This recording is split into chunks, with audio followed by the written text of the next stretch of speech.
starting just a little bit earlier today, because I'm gonna have to go back to sleep. It's just like, I think I'm running on 3 hours today, pretty much. Yeah, sounds about right. Hi Dan, how are you, man? Good to see ya. We're gonna, oh, it's really dark in my house now, isn't it? That's all right. Here, let's just do it this way. Which button is it? This one. Yeah, that's better. At least it doesn't look like I'm in a dark room. It just looks like I'm in a glitched room. Hey. Dino Master, good morning. Krios, good morning. How are you? I've got about 3 hours of sleep in me here. Maybe. Last night, Hannah just did not want to go to bed. She just did not want to sleep. She was up constantly, just constantly. And of course, my wife takes it during the day a lot.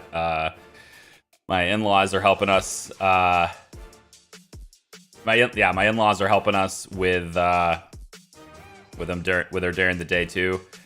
But at night, when everyone goes to sleep, that's mine. That's my responsibility.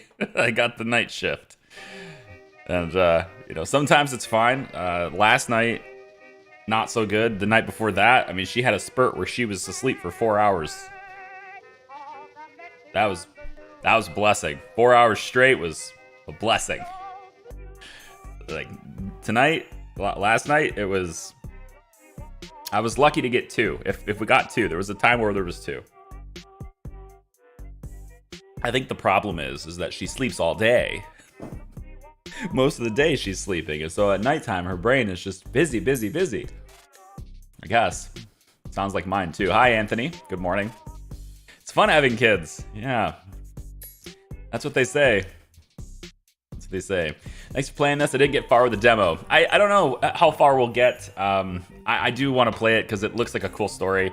I got this thing for adventuring out into the unknown and exploration and things like that. I like it, and I don't normally play these types of games, so I will pretext this by saying, I'm gonna just lead with this. I don't normally play these types of games, but this one caught my attention, and I said, I'm gonna give this a chance, and so that's what we're doing today. We're giving it a chance. This is the Pale Beyond.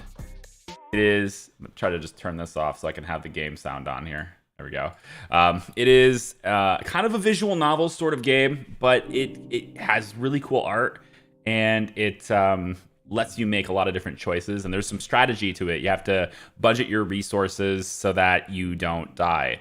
And it takes place in a time and in a location that people were very prone to dying for their exploration niche, the itch of their exploration, if you will.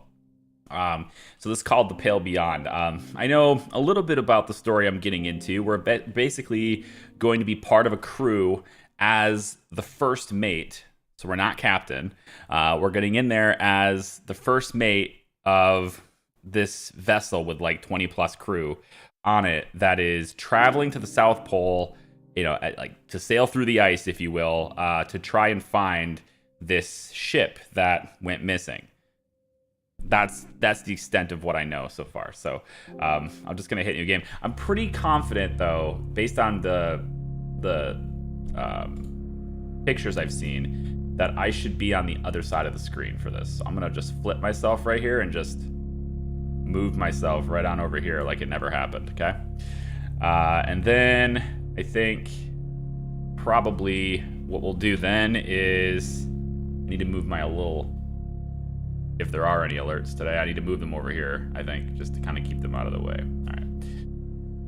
Okay, so it says, "Oh, the air be cold, bees cold. Of flake and white, as a sailor begs their pledge.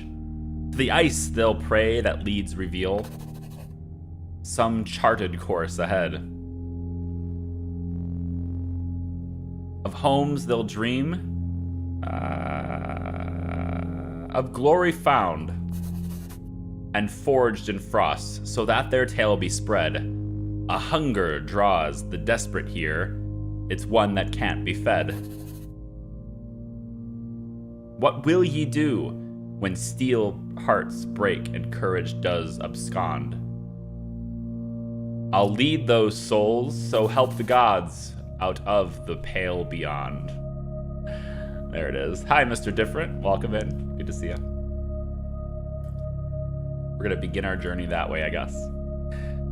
Let's see what kind of characters we can meet and what kind of bad decisions we can have. Crew wanted. Able-bodied crew wanted for dangerous expedition. Months of darkness, low wages, slim chance of safe return. Glory to be had in the event of success. Okay.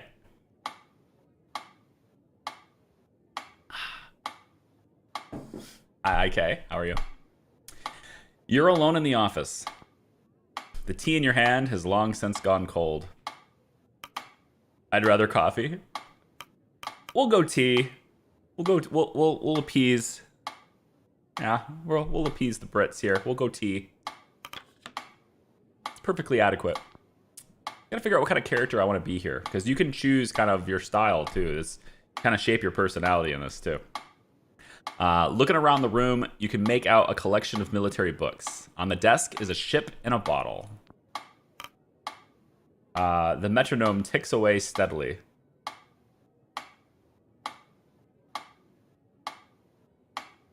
I find it rather calming. This is the ship and the bottle right here. A dedicated rhythm soothes the senses. The room is sweltering, the air stiff and stale. You hear footsteps climbing the stairs that brought you here. Well, I'm gonna stay standing. This Brit is not appeased. I hate tea. Oh, that's like blasphemous, isn't it? I heard your taxes go up 20% if you don't like tea. Something about, I think they call it some sort of like imposter tax or something.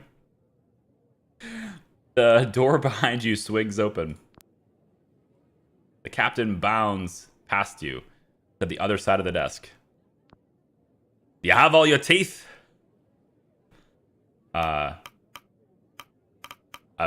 Enough to get by.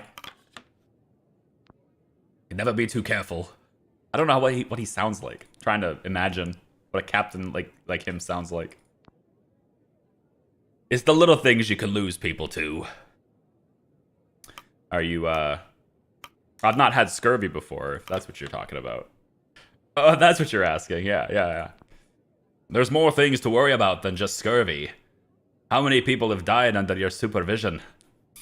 I still don't know what he sounds like. I'm trying to form it. He's turning a little bit to the west there, isn't he? Didn't think that was possible. You know, I'm gonna say none. Let's say I've never been in charge before. I don't know what it's like to lead. None. Meaning you're either perfect for the job, a liar, or you've never been in command. Which is it? I don't appreciate this line of questioning. I think the latter. Really? Command tests a person's mettle. Do you think you're ready?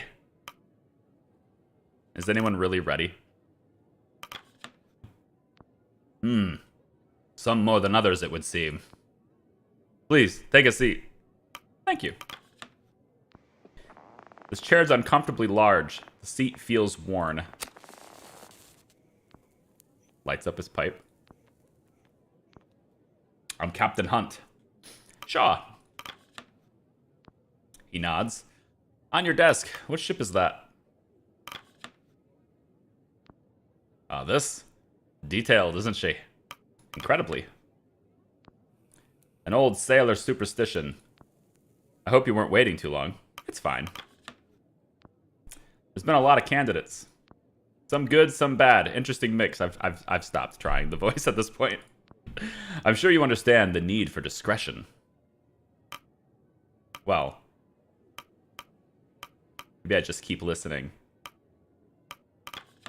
Months of darkness, low wages, slim chance of safe return. That didn't deter you, did it? Ah, it's to be expected, surely. I thought it blunt, but it's proven remarkable at weeding out the weak and the pretend. I have a few questions first. He looks down at his list of questions. Were you born a landlubber or a sea dog? Let's say I'm from land. Let's say I'm gonna be way out of my element here. Maybe not way out of my element. I gotta get the job, I suppose. I'm from the city, but I made my way to the sea eventually. Military experience? If I was Royal Admiralty, I would have been in charge before. So let's say I sailed the merchant lines for 12 years. Very good. What did you trade in? Anything we can get our hands on. He nods. Have you ever fired a weapon? Yes. I mean, 12 years. I had to have, right? Have you ever killed a man? Directly or otherwise? I've started trying it again, haven't I? No. Say no. You're not married, are you? Of course not. You better not have a death wish. One must believe they'll return to justify leaving in the first place. Any less than you're doing yourself a disservice. Alright, so where are we headed? We're here to find the ship in that bottle. The Viscount. Is it? Viscount? Viscount? Viscount? Maybe Viscount? Heard of it? No, enlighten me. He clears his throat. 5 years ago, she set sail on a research expedition towards the Dead Peninsula.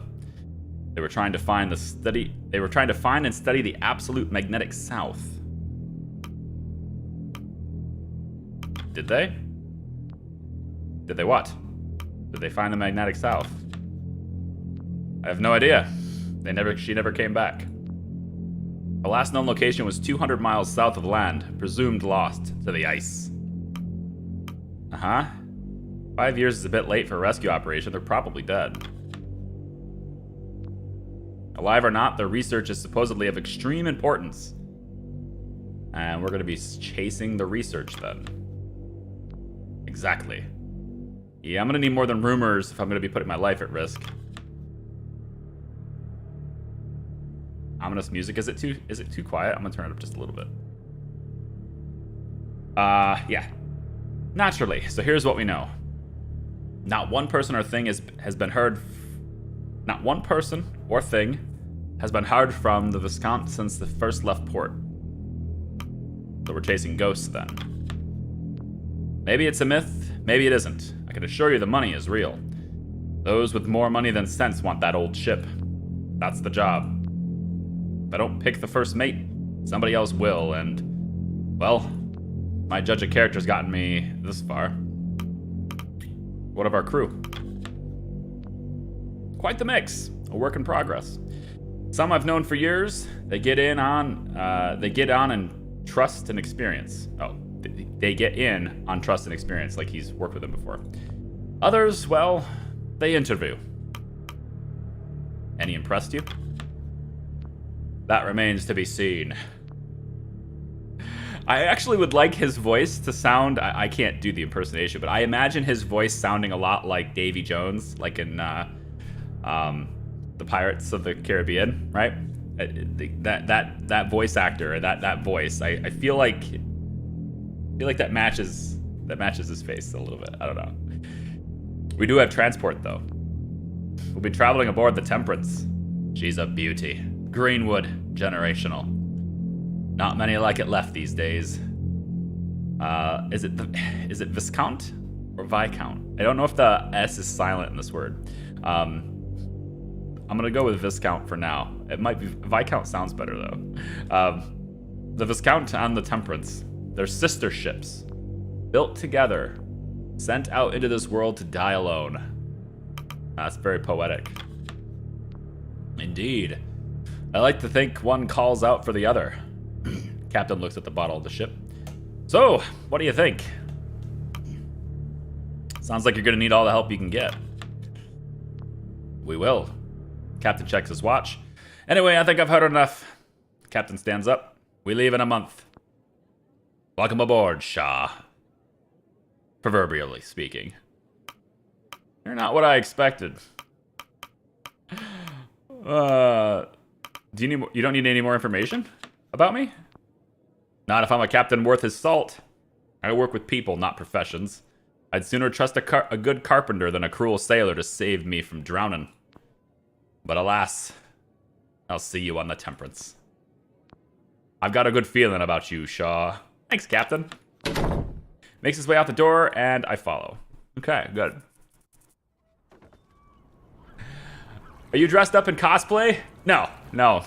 Actually, I wear this quite often, but I never wear it on stream because this stripe right here and this logo, it gets taken by the green screen if I do a normal green screen. I'm doing the NVIDIA thing still now, so it allows me to wear it, but I never wear this on stream because of that. Actually, that's not true. I have worn it a couple of times, but it was on days where I had like the full background behind me. I didn't have a green screen. You arrive at the docks, a month to the day. Before you lies the ship, the letters on the side spelling Temperance. You walk the cobble to the boarding ramp. Beside is a sharply dressed man overseeing the loading of cargo. He turns to you with a stern expression. You can feel his eyes assessing you. Landborn. It's good. I'm trying to figure out what he sounds like now. Honestly, I feel like he should sound like a Professor Snape kind of voice. I feel like I can get away with a Snape voice for him. I don't know. It's good to see someone else with land legs. You must be Hunt's pick for first mate. He extends an arm. Richard Templeton, a pleasure. Shakes his hand. You accept his offer of a handshake. It's a considered shake. I shall be operating as the chief science officer on this expedition. I'm also the incumbent representative of our benefactor. I do, however, consider myself and my team at you and the captain's disposal. I don't know. I'm going to keep referring to it, trying to figure it out. Hey, Keith. What's up, man? Good to see you. Marley Baby TV, welcome in. So, he's the science officer with a science team. What do you specialize in? Applied botany. Botany. On the ice. Not much use for a botanist on the ice, is there? Let's get on his bad side right away. Templeton glares at you. I assure you, I'm well equipped in all matters scientific. Definitely sounds very pretentious. Yeah. What's up, Tridor? No doubt I needn't inform you of your duties. You're second only to Captain Hunt himself.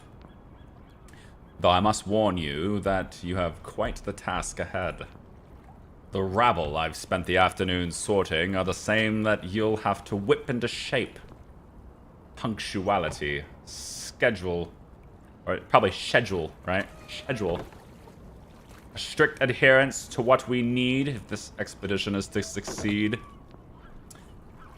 I expect you to be the organized sort. You would not have been assigned the role otherwise. Seafolk are known to be unruly. I'll do my best to keep them in line. Good to hear. Let me know when you're ready to depart. The S in Viscount is silent. I was thinking that too. I was going back and forth with whether it's Viscount or... So I think it is probably Viscount. I wasn't sure, so I was kind of like on the edge. And make sure to savor these last moments on land. The less valuable time we waste here, the better. Okay, so he's a land guy. Well, he's obviously motivated for something, though. Like, if he wants to go on the ship, if he wants to go on the sea voyage, like, that badly, we're wasting time here on land, he might have something invested in this, right? This might not, he's not the captain, but He's very well dressed and everything. It doesn't really look like he's part of, like, the crew. So maybe there's something to him. You will be gone for quite a while. It'll be some time before you see the city again. There's a young man outside here at the ramp, steeling himself for the journey ahead. Hesitantly, he begins to drag his feet up the ramp and onto the ship. Hunt's description of the ship was accurate, near identical to the Viscount, barring some modern additions. Alright, let's set sail. Hello, cool man, fight! I have beef stew with bacon, peas, corn, mushroom with a side of potatoes for lunch today. That is quite the lunch you have there. Thank you for the 14 months in the hat lair. Appreciate it. 1 week on the Temperance.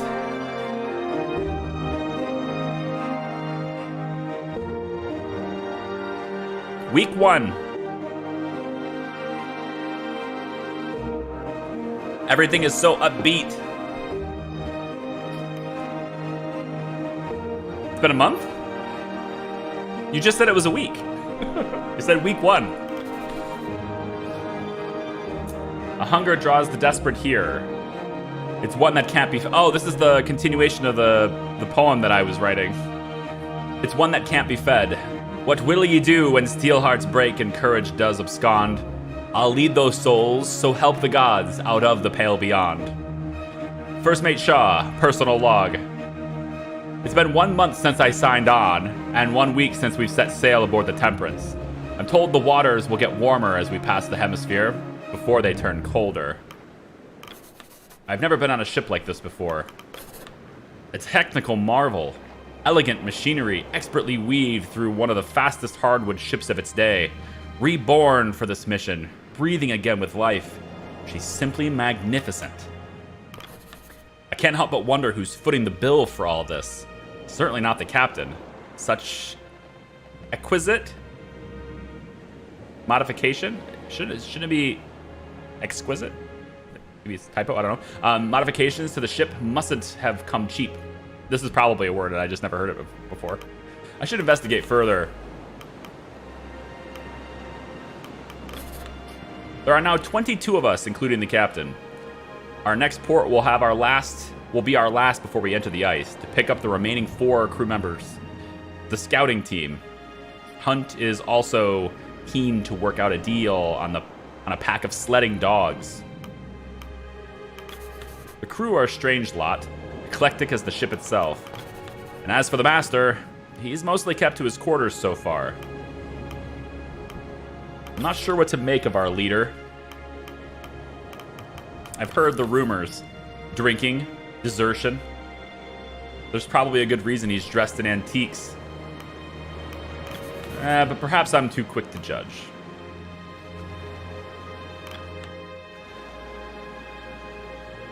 One of Hunt's sailors approaches. Captain wants you on the helm. Captain. I'll head there now. Okay. So, it looks like we got this as the scene, and we can kind of click different things to see what they're all about. So, the crow's nest currently stands unoccupied. Scouting team are expected to join at the next port.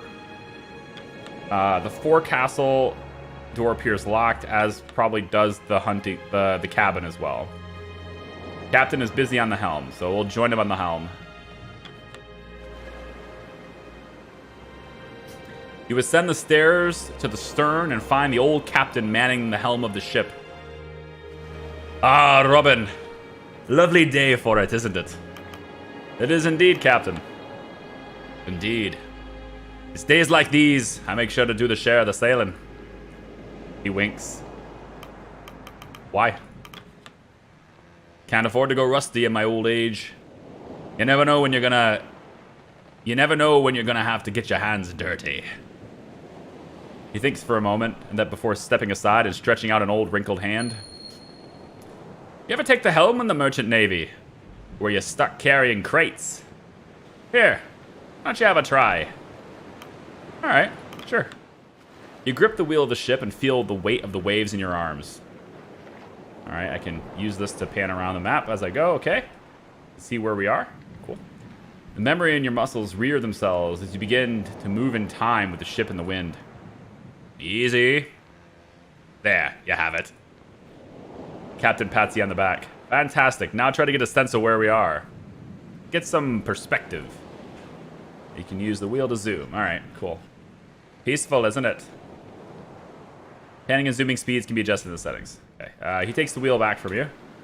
I think I'll drink the morning in a little longer. Would you mind preparing my quarters for the day's work? There's much to do. Lack of voiceover, or lack of voice acting is why I quit the demo at this point. It's okay. I'll try and fill it in for you, but I'm really not gonna do well.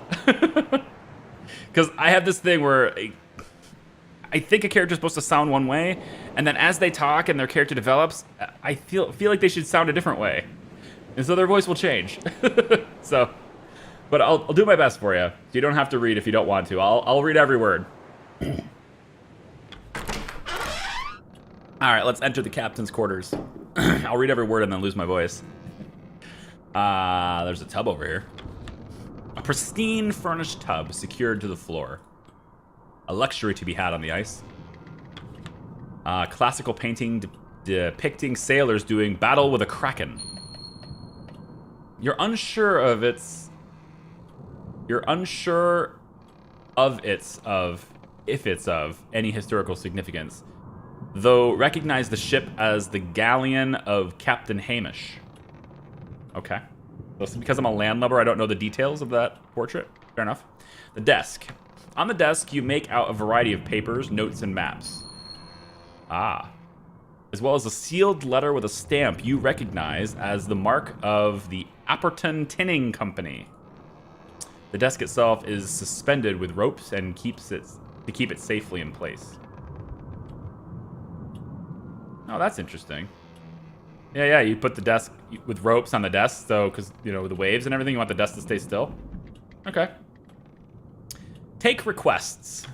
This must be a part of being in charge is taking requests. You take a seat at the end of the room. The captain joins you. Now, let's run through our provisions before we take requests. To start, there's 23 souls signed onto this expedition, ourselves included. Okay, so 23 people down here. Okay. There's 4 out of 23. Not sure why there's 4. To start, that's what he said. There are 16 free to be assigned to tasks, if they aren't already busy. The rest are deployed to their permanent stations. You're only able to deploy crew you have discovered. Ah, okay, so myself, Captain Templeton is the guy's name, I think. And then the guy who came up and told us we needed to go. See the captain? I met him, I guess, technically. They must be in good health and not otherwise deployed to another post. Ah, we have to manage our people. Okay. There is strategy. This is a strategy game, too. So it's not just a visual novel to talk through. We'll be picking up the scouting crew at the next port. A lot of us also seem to be in good spirits. The expedition will tear itself apart if you end the week with no decorum left. So this you have to at least have one of this left. Okay, we have enough provisions for at least 6 months in case of emergency. Okay, so there's 100 out of 100 on provisions. Crew members will start to develop scurvy and be unable to work should you end the week with no food in the hoosh pot. Okay, and more than enough fuel to see us there and back again. You will all freeze to death if you end the week with no fuel in the furnace. Okay. The sledding dogs. Well, there's still a matter of negotiation. The dogs will be needed to send sledding teams out to gather resources on the ice. And right now we currently don't have them. You have to negotiate for them, I guess. Now, on to the work. Okay, we got 2 people standing outside. They want to come talk to us. Okay. Corbett, what's up? Sailor enters. We found a stowaway in the lower hold. Bring him in. Another sailor enters, leading a young man by their side. You know, you're not the first stowaway I've had. The captain studies them further. You know where you were heading, don't you? I do, sir. The ice. Did you know that before you climbed inside that crate? I did, sir. How old are you? You're hardly a useful pair of hands. Not true. I can pull my weight, sir. Do you know your jibboom from your bowsprit? From your bowsprit. I do. I learned it all from my da. Your da. He's Ward's son. Found him on board back in the city. What should we do with him, Captain? Well, Shaw? Hunt eyes you up. Your first mate, what should we do with him? I mean, hey. I don't want to seem like I'm just deferring to him. I want to have some sort of, I want to take a leadership role, right? Do my job, so I'm not going to say it's his decision entirely. I mean, an extra set of hands could be helpful. Add a person to this list. I say okay. Well, there is provisions, though. As an extra mouth to feed, though. I'll keep them aboard. Hunt squints. Why? You need all the help you can get. This young man wants to help. He's clearly here because his father is. It would be wrong to separate them again.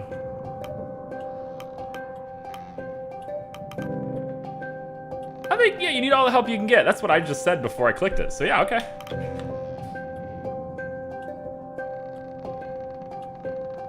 All right, boy. Consider yourself part of the crew. Be sure to keep your nose clean and follow orders. I will. Thank you, sir.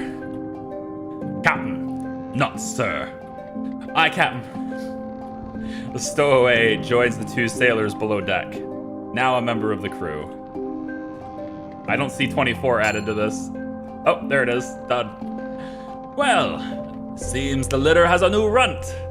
I hope the rest won't mind sharing their rations. Yeah, that. What of the father?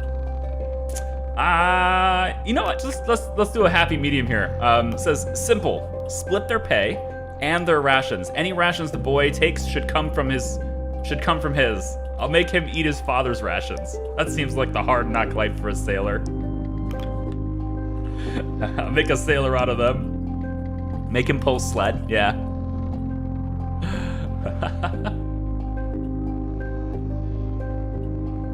I would just rather read a book than a game. Oh, I gotcha. Yeah. I don't think you understand voice acting is ridiculously expensive and uselessly expensive for indie games. Yeah, it's not necessary for every game. It definitely would. See, the thing about this, right, is if this game had voice acting, do you know what it would be for me? To be honest, I may not actually stream it if it had voice acting. Do you know why? Because I would basically be sitting here listening with you. I wouldn't be able to talk very much, right? Like I wouldn't be able to do this back and forth with you very much. I guess we could do it. We could do it between the cutscenes like this, but I almost feel like reading it to you is better on my end. I don't know, maybe not. It depends on I guess how the voices are. If they're really good voice acting, then okay, but anyway, yeah, so simple. Split their pay and the rations. Any rations the boy takes should come from his. Yes, that works. Maybe we'll make a sailor of him by the end of this. Yeah, there you go. See? Well, that matter is sorted. Cordell. Have you agreed upon my conditions? I don't know how she sounds yet. To the point, eh? Sure, this is Lady Cordell. Cordell here is to provide us with the kennel of hounds for the sleds. Ah, this is the negotiation. And our agreement was that she would train them up until we part ways at the nearest island. But you neglected to inform me that you were bringing my dogs through the Pale Passage. I had no intention of sending the pack to its death. You seem to have a good faith in this expedition. It's one thing to ask for my whole kennel. It's another to drag them into the ice to chase a myth. Never before has a buyer been so dishonest. And never before has a seller made such strong demands. What exactly are these demands? She demands we allow her to come along on the expedition as a member of the crew. None on this ship have the experience and familiarity with these dogs as I possess. If you are taking them on such a brutal location, they will need me to guide them if they have any chance of survival. The humans on board too, of course. Of course. You can see my dilemma, Shaw. We've just accepted a stowaway. Bringing on another member of the crew is a risk, but our hands might be tied. Your thoughts? I mean, she's an expert on if she's an expert on the dogs, you know? Yeah, I mean, yeah, I think so. Also, that was a really bad quote. The second one, it said we can find another buyer. We are the buyer. So we find another seller would be more accurate, I think. But I don't see either harm in having an expert on the dog sleds. All right. Turns to her. This deal is already to your benefit. Do you have anyone on board with extensive training in the management and ruling of dogs? Your sleds are useless if you can't control the dogs efficiently enough to haul them. And I would like to ensure that my dogs are treated properly. I hope you're as experienced as you claim, Cordell. Trust me, I am. I'll have a room prepared for you below deck. No need. You'll find me in the forecastle with the dogs. She leaves. So apparently she just really loves the dogs. She wants to sleep with the dogs. Like, stay there with them. Instead of having her own room. So, okay. They're like her children, so we'll have to be very, very good to the dogs if we want to be on her good side. I hope I'm not making a mistake, Shaw. Sorry, we got 14 dogs now, too. All right. Good. Now that that's all settled, I have one more errand for you to run. Could you grab the Stoke brothers and order them to meet me up deck after dinner? Hefty lads, red hair. Couldn't mistake them for another. Stoke brothers? Who are they? You haven't met all the crew yet? Stokes have been serving me for years. They'll be down in the middle deck. In the meantime, you should grab a copy of the crew manifest and get acquainted with more of the crew. Okay, I probably should, yeah. So that's Captain's cabin. Getting a little cold. Seeing ice on the top of the deck. Must have been, we're getting south. We haven't reached that last port yet, though, to get the navigators yet, though. This is the forecastle, and the door is still locked. You can hear the kennel master preparing the room inside. Okay. Join the figure balancing on the mast. Upon closer inspection, you make out the ship's photographer, Kasha Belford, balancing on the ship's mast with her camera, lining up a photo. I don't want to be a hard ass. I want people to like me, you know? I've never been in a leadership position, so I don't know how I'm supposed to act, you know? Trying to play this out. How's the view from up there? Wow! You startle the woman, causing her to fall and nearly drop her camera. I'll help her down. Hey, Steve, what's up? You help her retrieve the device and untangle herself from the rigging. That was a close shave, Officer Shaw. It's about time I met the first officer of this ship. Kasha Belford. I do want voices for the females, because I don't do those really well. I always feel like I'm being condescending, like, why are you making your voice high like that? That's not how we sound. Yeah, it's kind of like a resource management strategy visual novel, if you will. Yeah. We have to manage resources, the ones that are down here, to successfully complete the expedition. We have to, I assume we're going to have some, you know, quarrels and problems with the crew and disagreements that we have to filter through. And ultimately, we want to survive the trip. We're going to the South Pole to find the Viscount, which is the ship that, I guess they said 5 years. So ship that's been missing for years, and going on into a dangerous area to find it. I'm already losing it. Visual novels kill your voice. They kill the voice, though. You guys remember when I did Dream Daddy on Twitch? I had no voice after that. I couldn't record at all the next day. Nice to meet you, Kasha. I suppose there was some sort of rule against what I was doing up there. Deepest apologies, but sometimes there is a shot you just cannot pass up. An accomplished photographer, Kasha Belford won the Fentler Prize, the highest honor in journalism, for her work covering plague outbreaks and riots in the capital. It came as a surprise to many that such a reputable journalist would take such an interest in this expedition.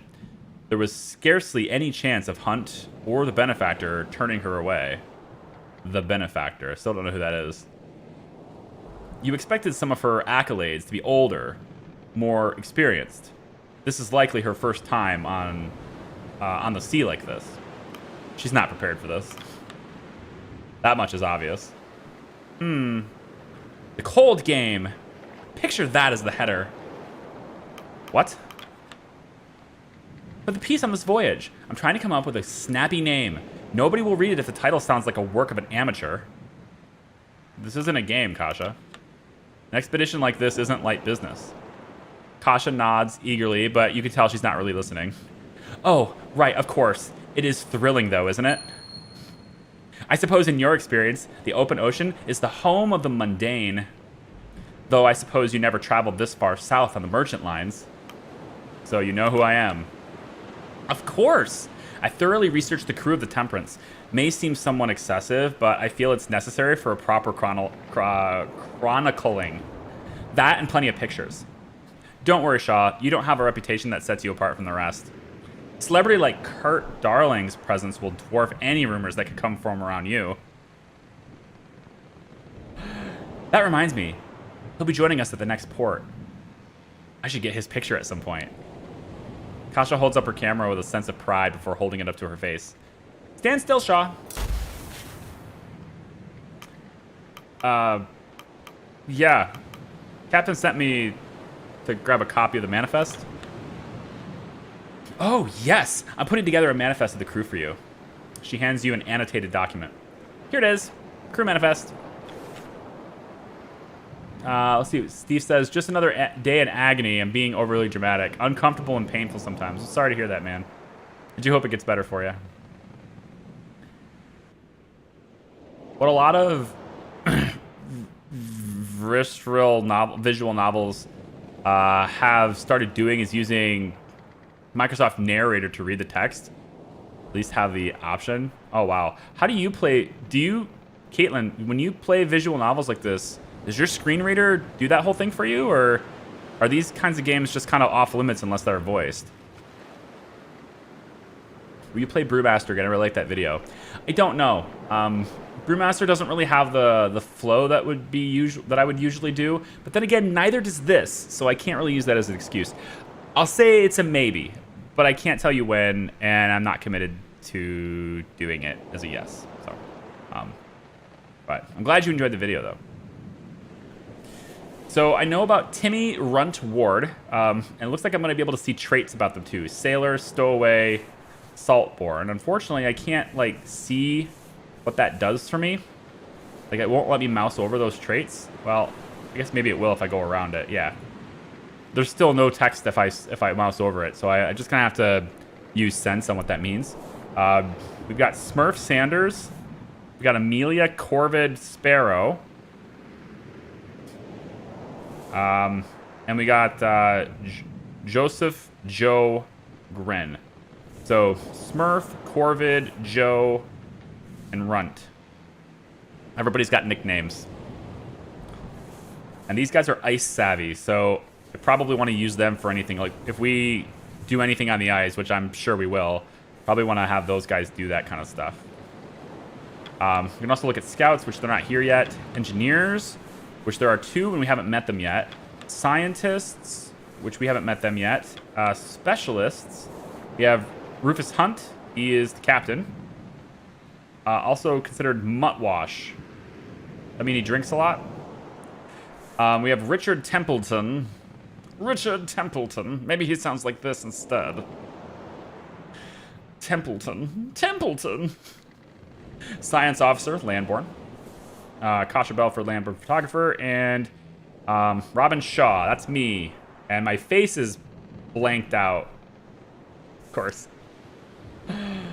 and my name is Robin, which could easily be a woman or a man. So they really went, you know, they did it right there, didn't they? Some have it, but if not, I stream it, and my friend Kara reads it to me, or Amy does if it's an adult novel. Nice, got it. Muttwash is between Landlubber and Sea Dog. Oh, okay, I get it. It's weird that he's the captain. He's been sailing for years, but he's not a sea dog. Okay, fair. Looks like we have resource cards, so we'll have to manage some resources if we get them, and there are some key items. Grimley's accordion, a weathered instrument tuned with care. Apparently we have that on our list. And then Kasha's camera, integral to her report and the crew manifest. Okay. It's a work in progress. The scout team are to join us at the next port, and the captain's forbidden me from the boiler room. If you could ask the others to get their portraits taken, I'd be very grateful. I don't want to leave anyone out. I'll see what I can do. I'll not disturb you from your work any further, officer. I have a few more shots I want to get before the sun lowers, anyhow. Safe shots, officer, don't worry. You leave her to her work. All right, so she's going to be doing safe photography from now on. Fine. We got somebody called Two Johns. You spot a large man with a youthful gait, presumably useful as well, carrying a heavy crate over his shoulder with relative ease. Oh, you're Officer Shaw. I don't know what he sounds like. He gives a bright, warming smile. Two Johns. That's what they call me. I'm sure you'll get your nickname later. Two Johns attempts to offer a handshake, but loses control of the crate. He struggles before firmly holding it in place with both hands. Maybe later. Work awaits. I can't do it. I'm going to lose my voice faster if I do that. Okay, so let's go down below deck. We got... Oh, I hear the accordion. I hear the accordion. What is the beverage of choice today? Water. It's early in the morning. Water for me. Let's talk to the cook. You find yourself almost knocking over a man carrying a heavy pot. Careful, careful. You almost got drenched in broth. Apologies, I'm gonna rust. I'm request for the hunt. You're the ship's cook, are you not? What gave it away? Indeed I am. Got a plate full on my hands, pardon the pun. You hear a roar from the other side of the door. Oi! What's holding you up? The cook shakes his head with a smile and chuckles slightly to himself, yeah. He grabs a large pot and prepares to make his way to the hungry crew before turning his head to you. If you don't mind, could you carry that tray of biscuits behind me? Do I look like a cook? Do it yourself. Come on now. I'll get it with you. You grab the plate and follow the cook out the door and to the table where the crew are waiting in bated breath. Upon the cook's arrival, the sailors let out a rowdy cheer, and the ship's cook placing the broth upon the table. Trust me, fellas, this one's worth the wait. The cook speaks with a tone of pride as he ladles the broth into the bowls of the crew. Oi, one at a time, you animals. Ward, you're awfully handsy for a one arm. Ah, piss off, Junior. Got some bread here, too. Ward, one arm. So, wait, the kid's dad, the runt, his dad was named Ward, and Ward apparently has one arm. Okay. Got some bread here, too. Grab it fast before Tucker beats you to it. The crew laugh and are merry as Junior guides you back to the kitchen. You seem popular. Well, you know what they say about the hand that feeds. Besides, half the crew I've known for years. You don't spend that much time on a ship with folk without learning all about them. Well, we weren't properly introduced. Robin Shaw, right? I've been tracking all the new crew. You're in Stokes, but nobody calls me that. You'll hear them all call me Junior. You should do the same. No idea why Hunt picked someone he's never worked with as first mate, but you seem the helpful sort. Glad to have you aboard. Have you been traveling with Hunt long? My brother and I are among Hunt's most tenured crew. It's not often he'll hire outsiders, but I suppose this job is too big for just the usual suspects. Why Junior? Simple nickname. My older brother is in the crew, hence Junior. Not very interesting, I know, but it is what it is. Is your brother around, Grimly? Aye, of course. I'll take that to mean Hunt is on the lookout for us. Don't you worry about it, I'll grab Grimly. Oh, I can't talk to him anymore. Oh, I want to talk to him. That must be the brother then. They kind of have the same colored hair. Judging. Call the crew for dinner. Speaking of Charlie, Amy's on vacation, so I'm going to check out a game named Inside Jennifer. So see you later. Okay. The crew have their meal. It passes in relative silence. Okay. Now it's the evening. 3 degrees Celsius outside. The crew return to their posts. The hammocks are unfurled, and in preparation for the evening, twilight falls. All right, we got a couple, looks like Ward and his son are over here. Over dinner, you overhear the newly picked up stowaway speaking with a one-armed man. But you're lucky Hunt didn't throw you overboard. Half a mind to do that myself. Come on, I'm here to help. Better know that involves work. Don't expect special treatment. I won't. You're an impossible child, Timmy. Well, so we keep getting available crew +1, and these are going to start filling up. So I guess as we meet them, they become like people we've met before, right? So like there's only 5 here, but I see 6. So like as we meet more of the crew, we'll have more and more available to assign to tasks. Okay, so it's probably a good idea to meet like, as many people as possible. Look, we got this guy over here, Mr. Gloss. You spot one of Templeton's science team pacing around the mid-deck. The mid-deck. I had it right the first time.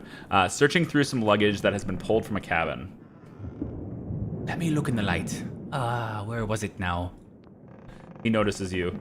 Officer Shaw, correct? Dwight Glossley. Apologies. I seem to have misplaced something while setting up in the cabin. A bottle of wine, actually. Again, I don't know. I'm gonna stop because I'm gonna lose my voice if I try it. It's hard to resist though, trying it out.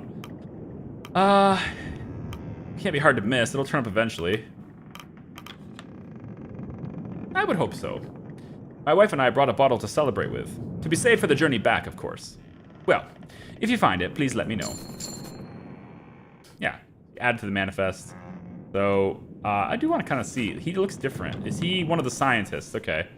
Landborn scientist. Dwight Glossley. I haven't met any of the engineers yet. There's two Johns. His name is John. They call him 2 Johns. Wow. Okay. Great. John. Fair enough. Let's go into my cabin. Open your journal. Let's see. Okay, so this has my whole thing that I've already selected at this point. So those parts of the poem or whatever, I've been writing them. Okay. Wow, my daughter is yelling loud right now. She's upset about something. Probably hungry again. Whoa. Oh, okay, I get it. I thought we were like the water was on fire. No, it's just the light, the sun. It's going down. And it's all orange, and this is like the reflection of it, I guess. Yeah. As you look over the railing out to the ocean, a wisp of smoke flies past your face. You turn to examine and spot a sailor with a pipe in his mouth and a sheet of paper in his hand, overlooking the stirring waters. Smoking sailor. You looking at something? Not many sailors can read and write. What's the letter? It's a letter. That's all you need to know. Tashi. After introducing himself, Tashi falls silent and begins to read the letter. Trying to draw a conversation from him may be similar to extracting teeth. Okay. We also have Templeton up on the deck, looks like. You spot Templeton looking out into the sunset. As you approach, he turns to you and nods. Ah, Officer Shaw. It will be some time before we see the sunset such as this again. The light distribution towards the southern pole is quite the change. Sentimental? In a sense. Templeton keeps his focus on the reflection of the setting sun over the stirring waters of the ocean. There is a great expectation upon us, officer. From who? Who is the benefactor? That is not for you to know. Not yet. Templeton looks down, catching his reflection in the ocean's surface. He looks back up at the sunset. Quite the sight. But I wouldn't linger upon it too long. We should retire for the evening. It's important the first officer be well rested. You can use E to advance to the next week. Okay? So we go based on, we just go every week then. Okay? Oh. We get to choose how many fuel rations and food rations we spend. Yikes. So if we give the normal amount, it's going to take down 20 fuel and 50% of our rations. If I lower the food rations, then it takes 25% of our rations, but we lose 10 of our decorum. That's not that bad for decorum, losing just 10.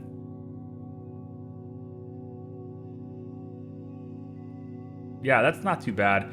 I think I'm going to take that. I'll take a little bit of decorum damage. That's a lot of rations for one day. Although I gotta imagine there's a way to get those back. Let's not start the journey off by losing decorum. There's gotta be a way to get that back.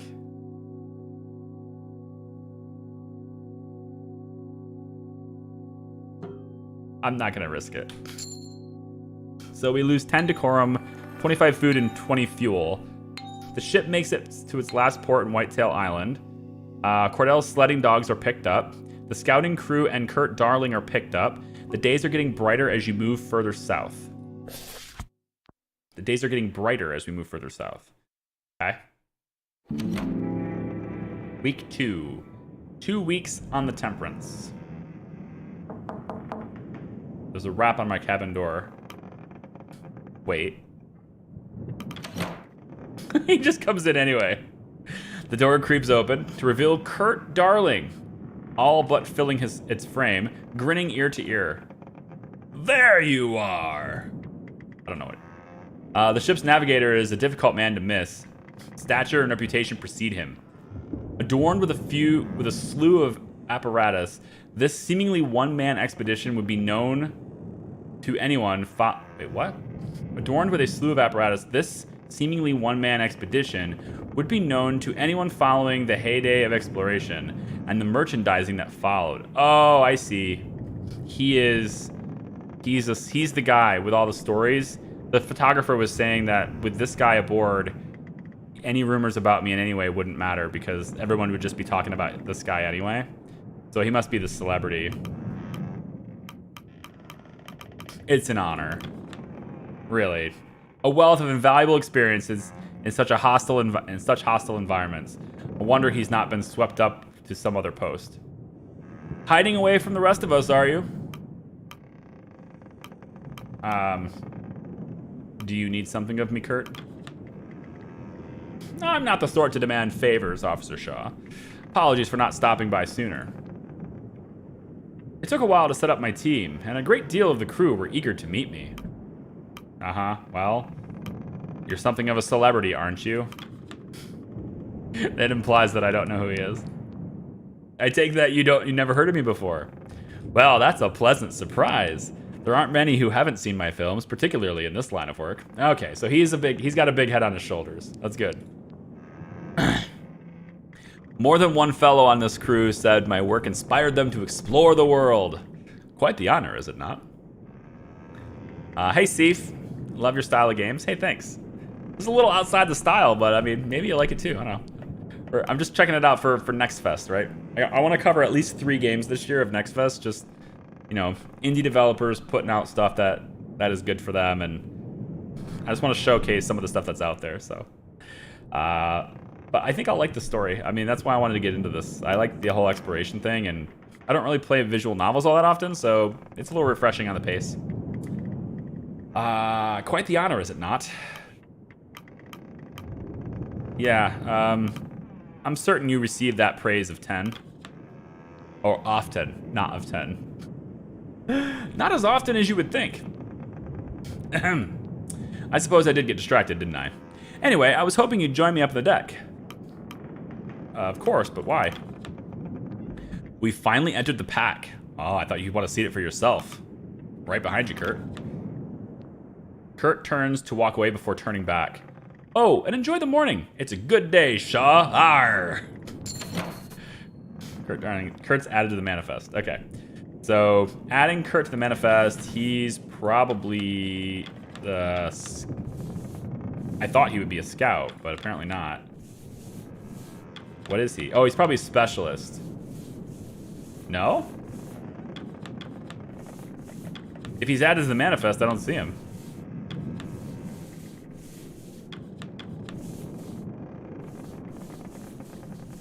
Yeah, I don't see him. Maybe I have to go to another scene before I see him. Yeah, I don't know what you're... I guess he's not on the manifest. Not yet. Oh, this looks like a different person. Mrs. Gloss. You note one of the science team returning to their room. Ah, Mrs. Gloss. Okay, that guy is big. So that's... compared to her. He's... yeah. Did you have a good rest? She nods to you. Ah, hello. I did not expect many to be up this early. Harriet Glossley. I believe I met your husband. Ah, yes. Dwight made mention of your encounter. He's still fast asleep. He's adjusted to the ship well.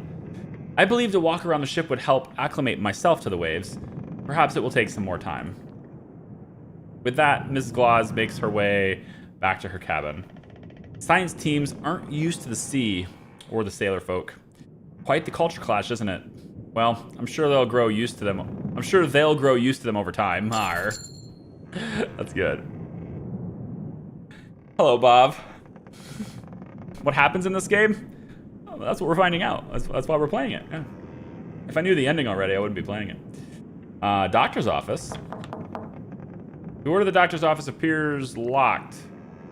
Seems the good doctor isn't in, or perhaps enjoying his sleep. You are yet to come across the ship's doctor, even after all this time. Okay. That's my cabin. What's below deck? Ah, here we go. Many of the crew are still fast asleep, laying in hammocks. Best not to disturb them, Shaw. You don't want to find yourself dealing with an abruptly woken sailor. Let us head up deck. Sounds of snoring are rather obnoxious. Alright, let's go to the top. There we go. Now we're getting up into the ice. Oh, it's getting cold now. Alright, let's take a look. We got the helm. At the stern, you notice an old sailor at the helm. An old man takes in a deep breath of the cold air before letting out a satisfied exhale. Morning!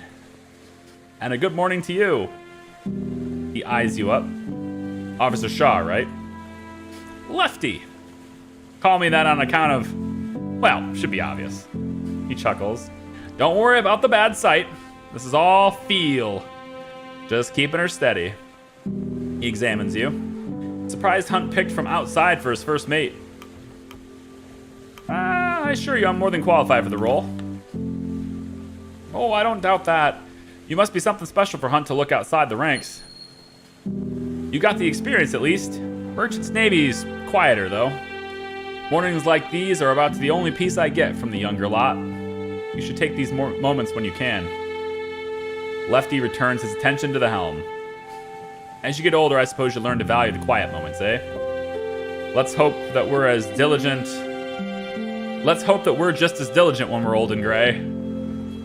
Myself before you, of course.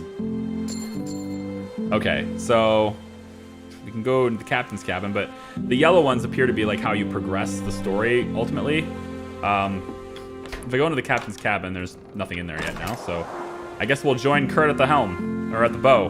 Bow. Can't speak. You join Kurt at the bow of the ship. You both feel the temperance break that flows before you. Gripping and railing, he draws an enormous breath. The footing beneath rises as the ship mounts an impending ice flow. There is a moment's hesitation before a profound crack relieves the ship, cascading across the ice. So like we're running into big sheets of ice, and the ship overwhelms it, and it gives way, and it does crack for us. But I gotta wonder what happens when it doesn't crack for us. Probably, but we get stuck. He exhales. See? Nothing else like it. You weren't wrong. It's something, all right. Look at the ice. No two cracks are the same. All caused by us. By the laws of nature, this place wants us dead. And yet, here we are, traversing in harmony. How fantastic is that? I assumed you'd seen everything. A younger me would have agreed with you. It's an interesting mix, nostalgia and the never-ending new. Indeed. So, did you just want to show me the ice? Or is there something else you want to discuss? We're about a week's sail from the last known location of the old Viscount. Assuming she isn't exactly where they left her, we can't take smooth sailing for granted. Same goes for this daylight. It won't remain this bright for long once winter encroaches. Beautiful as the ice is, on this course, it's going to get thicker. He looks across the white. We won't be so confident when the leads dry up and we're stuck here until the next cycle. We need to change course. Avoid the pack. Have you informed Captain Hunt? He won't listen to me. Thinks I've been deluded by retirement. And I've probably seen more ice than he has whiskey. Well, we have enough supplies if it comes to that. It's not the supplies I'd be worried about in that situation. People will turn on each other before they let themselves starve. Have you ever experienced a long night winter? It's not pleasant to say the least. Can't say that I have. We're only as good as the unhappiest man, Robin. Then cheer up, then. Smiles. Well, I'll do what I can. Thank you for bringing it to my attention. Kurt nods and turns back to look across the ice.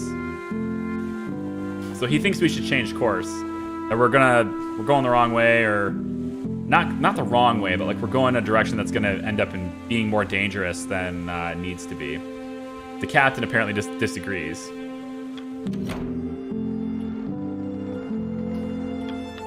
Time to take requests. Oh boy.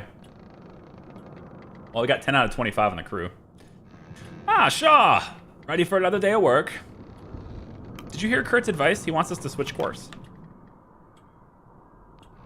Aye. He had a few words to share. He may have been an expert in his time, but these days Kurt is one with more money than sense. Anyway, back to work. I was hoping you'd help me work through a few more requests from the crew. You may have noticed the line pooling outside. Everyone wants something, it seems. Call them in as you please. We got Hammond, Kasha, and Corvid. Okay. Well, Hammond is a new character I haven't met yet. I think Corvid... Hammond looks like he's dressed differently. Oh, he's an engineer. Okay. A short, sour-faced man in engineer clothing approaches. Are you acting daft, Hunt? I'm giving him the Scotty voice now, because he's the engineer. Not with intention. Not bloody surprised you didn't notice. Shaw, this is our chief engineer, Clive Hammond. An opinionated one. What is it, Hammond? We've hit the ice and you haven't assigned any extra men down in the boiler. You have your engineering team. And we've only got 6 arms between us. I need more manpower maintaining this. Sailors! Many of the crew have their own tasks they're busy with. I know I've already assigned Smurf on a matter. Ah, so if he assigns somebody on something, I can't use them. Okay. They're not available. The captain turns to you. How many do you think is fair? 1? 3? More. Open the crew manifest to choose how many sailors you wish to assign. Okay. So we are required to do at least 1, but we're allowed to do up to 4. Okay. So who do we want to give him? I'm thinking about giving him the runt and the one with 1 arm. Yep. The runt with 1 arm. And, you can have Tashi then. He says he's gun savvy though. I don't know. Might need him for something. You can have Amelia. Wait, but she's standing up. Is it she? Amelia, I guess, is a man. I don't know. Can't tell. Looks like a man. Very broad shoulders for a woman, but I guess it could be possible. I'll send you Joseph. You can have Joseph. That's it. Just the 3. You can take Runt, Runt's Da, and Joe. You give it me, Ward? Ward with 1 bloody arm? Young Runt could use someone to teach him on the job. Who better than his father? Don't get me started on handing over the bloody stowaway. Would you rather none? The engineer holds his tongue. Fine. But you can tell me how right I was when we're buried under the ice. He leaves. 3 arms. It's a 50% increase in engineering arms, exactly. Good spirit, that one. Beneath the oil and the temper. You won't be seeing much of him, though. Prefers to burrow himself into the boiler room. Okay. Now we only got 6 people left. Yikes, what do these guys want? Kasha, Captain, Shaw. I thought occurred to me the other day while looking through the crew manifest, and, well, it might be too late for this now that we've already entered the ice. Out with it. I thought it would be good to have an individual photos of the full crew. For your report? Not just my report, it'd be a good reference for the manifest. Put faces to names. Much of this crew have served me for years, some decades. I have little problem putting faces to the map, to the names. Your thoughts, Shaw? I kind of want to get on her good side. I don't know, I feel like I want to just be everybody's friend. I don't know. Gotta have to start using judgment sooner or later, but while it's not me being captain and I don't have to make the hard decisions, I get to be the nice guy. Yeah, I don't know. Seems like a good idea. If nothing else, it'll make for a good souvenir. Sentimental of this expedition, are you? We got +1 decorum for that. Some proper photographs will have some historical weight to it. Well, Belford, I see no problem there. I'll arrange for the pictures to be taken before the crew have their dinner. Thank you, Captain. Shaw. In the meantime, I'll attempt to get as many individual crew photos as I can. You're still welcome to help on the matter, Officer Shaw. She departs, satisfied. We got 1 decorum for that, and didn't have to cost me any people. Corvid. Hunt, you asked for a report on how the stowaway was doing. Aye. I wanted to see if the young boy has been settling in well. He has indeed. It means another mouth to feed, but the boy works hard and doesn't ask much. He has his Da to guide him as well. I'm sure the boy's father is ecstatic. Worried sick, but happy, aye. Well, what do you know, Shaw? +9 decorum, yay! Perhaps we were right to keep the boy aboard. She leaves. I got all the decorum I lost back. Worth it. Okay. and nobody cares about the lack of rations. All right, good to have that all settled then. Perhaps we shouldn't rule out old Kurt so easily. If the man thinks there could be an alternative path through the ice, he's free to search for it. Shaw, meet me with him when you have time. Changing course or not, we'll want his scouts to set up in the crow's nest. Take care of that, and you'll be done for the day. Okay. Okay. Crow's the rigging up there. Plus, there's approach a sick young man. Seasick. You spot a youthful. He's youthful? A youthful-looking man leaning over the side of the ship. Sorry, just the glasses style combined with the white hair and just didn't seem like youthful to me, but all right. His head slumped as he looked into the icy pool below. It appears he's been visited by a spot of seasickness. Are you okay? You speak out, and the sickly man doesn't answer. He raises his head and turns to spot you, his eyes widening in shock as he does. A bespectacled young man, shaking with unease. He stares at you for a brief moment, a look of shame plastered on his face. Sorry. I haven't seen you around. Who are you? I'm very sorry.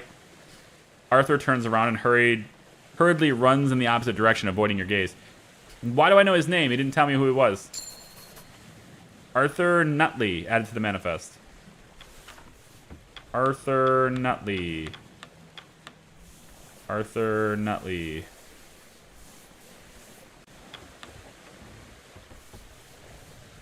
Oh, he's the doctor. Arthur Nutley, but he's seasick. A seasick doctor. Oh, this is going to be good. Okay, great. The rigging. While examining the rigging of the ship, your eyes notice a figure darting by, climbing on the ropes with ease. The figure lands on her feet before dusting themselves off. Their outfit denotes one of Kurt's scouting crew. Acrobatic scout. Ah, no problems. She looks to you. And you are? What do you want, Hermione? And you are?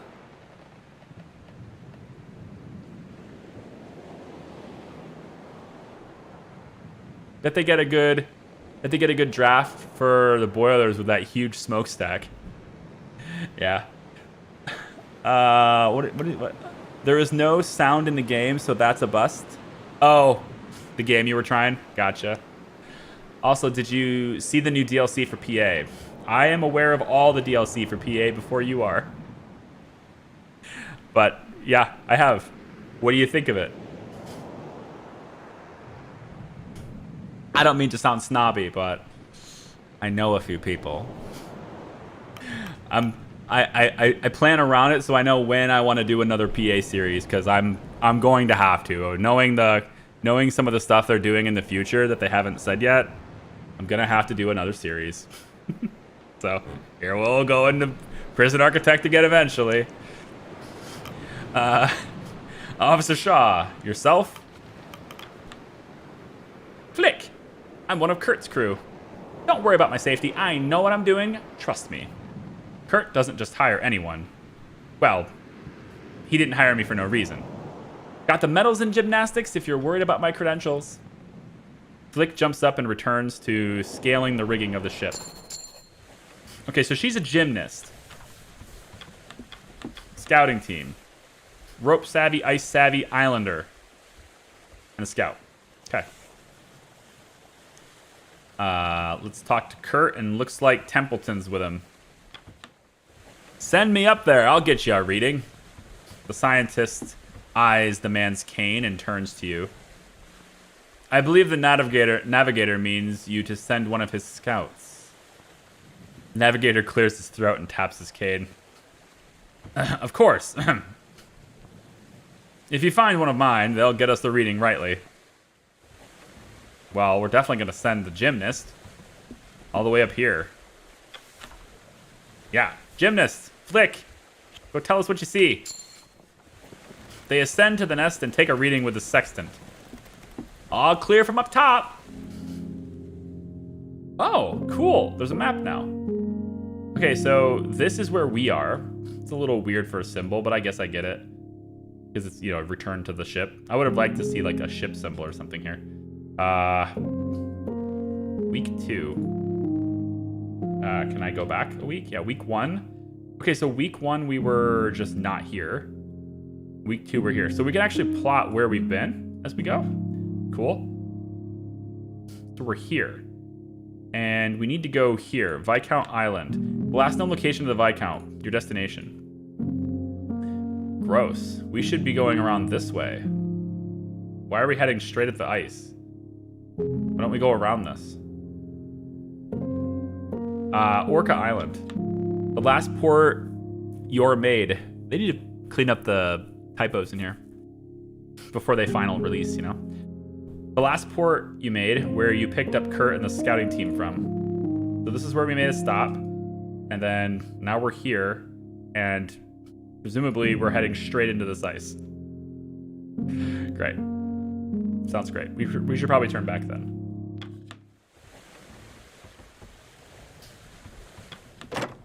Nothing left in captain's quarters. We'll go down below deck. Oh, I hear the accordion again. Also, we can eavesdrop, looks like. You overhear 2 of the newly arrived scouting crew talking. Ah, Quilsley. Having any trouble settling in? Not too bad. Can't wait for the chance to sleep, though. Proper navigator never rests until their work is done. Of course, of course. I take it you had no issue settling in? Not at all. The crew are a funny lot. Old Kurt certainly caught their attention. Arr. Do you think any of them would mistake Kurt and myself? I think you'd collapse from joy if they did. Perhaps. Cool. So I got two extra scouts on the manifest. Nice. Let's go down. This is cool. I'm gonna actually talk to this guy this time, I think. You usually don't like watching live streams? Yeah, that's like 95% of my audience. But luckily, I don't do it for the percentage that doesn't like it. I do it for the percentage that does. Approach the accordionist. He spots you, ceasing his playing. Need something? Nice accordion. You're Grimly, aren't you? The man grunts. Aye. Grimly Stoke. I'm the ship's carpenter. Ah. If you're a carpenter, shouldn't you be working? No, come on now. Nice accordion. Mind if I see it? Grimly takes a step back as you approach. You can see it from there. No touching. Then you're Junior's brother. Junior? Oh.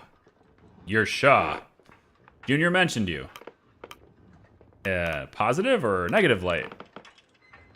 Ask him yourself. Won't keep you from your work. Don't keep me from my break. Fair.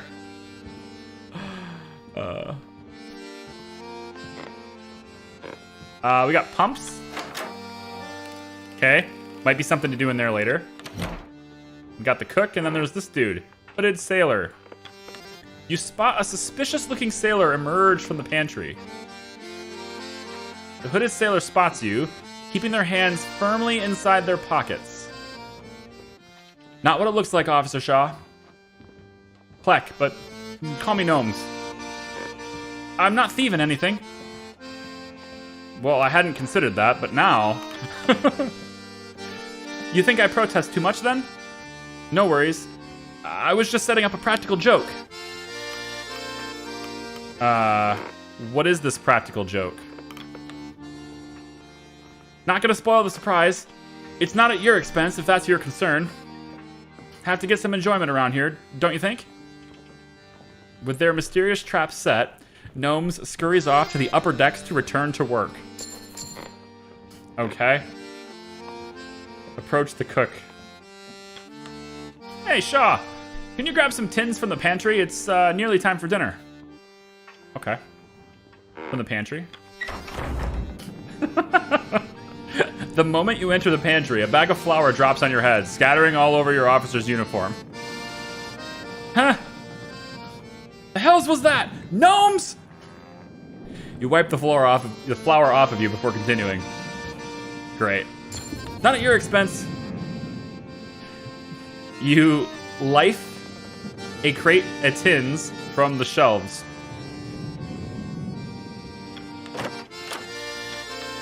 What will it be today, Shaw? Feed the hoosh pot. Okay, so we have tinned food. Sealed sustenance. Prepared by the Apperton Tinning Company. Alright, so I put that in the pot. And that raises our rations. Okay, good. Looks like it reduces decorum.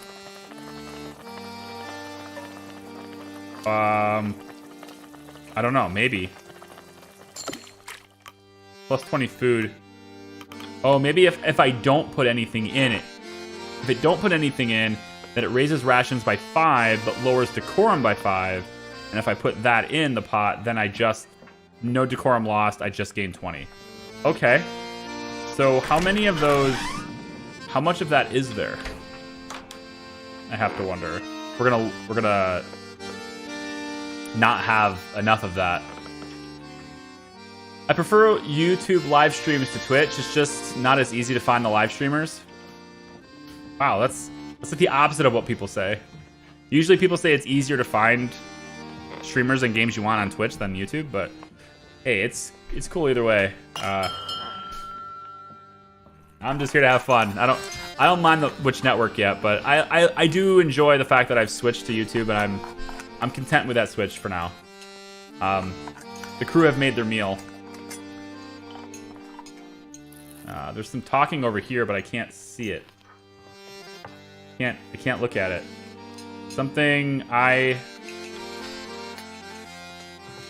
Yeah, I missed that. It was way off to the left. The days get longer, but dinner is fixed. It will see us through the long days and the darkest nights. All right, cool. The crew return to their posts. The hammocks are unfurled in preparation for the evening. You can't help but notice that it's still bright light outside. YouTube's live page sucks for finding games, in my opinion.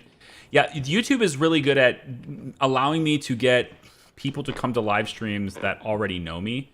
Finding new people is harder. And then Twitch, it's kind of like equal on getting people to show up.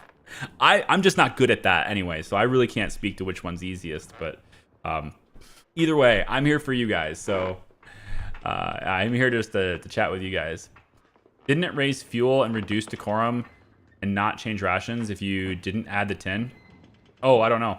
I thought it was I didn't know it was a fuel thing. YouTube is not as easy to find streamers with. Oh, yeah, I gotcha. Yeah. So the hammocks are unfurled, preparation for the evening. Yeah, so people are going to be,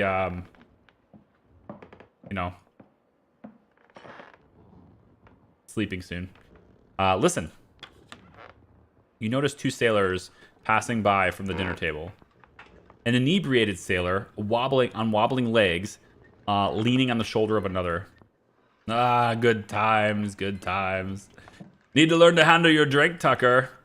Ah, but I'm fine. My mates can carry me. Hey, Cavity. I can also drop you. Have 2 Johns carry you next time. Are you asleep? Shit. He fell asleep while he was talking to him. Nice. I have 2 Johns carry you next time. Hey, this is new. There's a door here. You knock on the door. No response.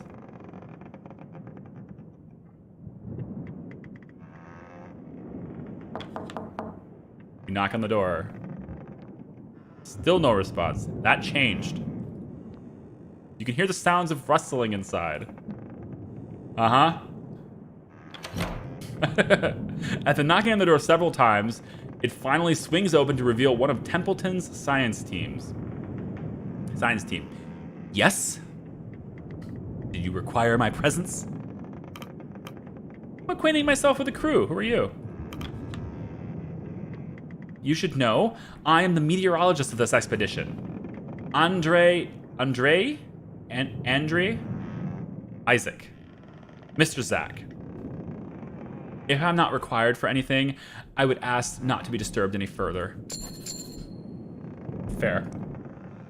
Okay. It's like we can, anytime we want to see the map, we just go up here. It's cool. And then we can listen to people talking up here too. You overhear 2 engineers chatting above the deck. Or rather, you overhear 1 engineer speaking with another. Don't know how the chief could stay down there all evening. You ever see Mr. Hammond eat? I haven't. Maybe he doesn't even eat. Man's not human if he can work all day and night on that boiler. Probably doesn't sleep either. He probably sleeps. Aye, Dick. It's figurative. Right. Alright, so I think we've met a lot of people now. All the scouts. Both of the engineers. In addition to Hammond, which is in the specialist category, I guess. Don't know who this is yet. And I still don't see Kurt on the manifest.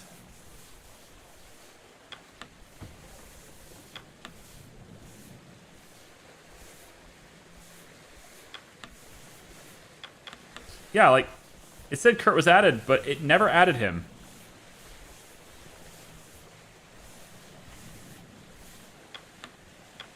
So, I guess, unless this is supposed to be him.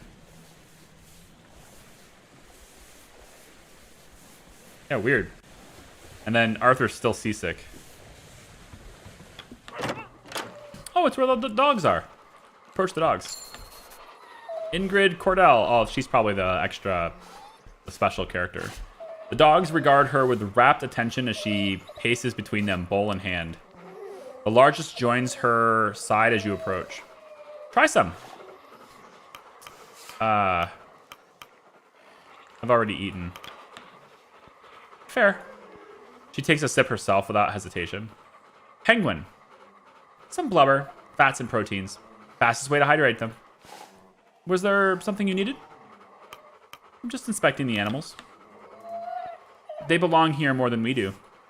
Unlike us, they need the ice. It cools them through their paws as they run. They'd overheat otherwise. Who's that beside you? This is Stanberry. Stanberry barks. Strong animal. Very. They handle stress differently. Adapt quickly. There's plenty to be learned from them. You love these animals. They need me. And you'll need them. Can I pet him? It barks at you and moves behind its master. Okay, so they're not really into me, but... Okay. So it looks good. We're still on this path here. Okay, let's go to the next week.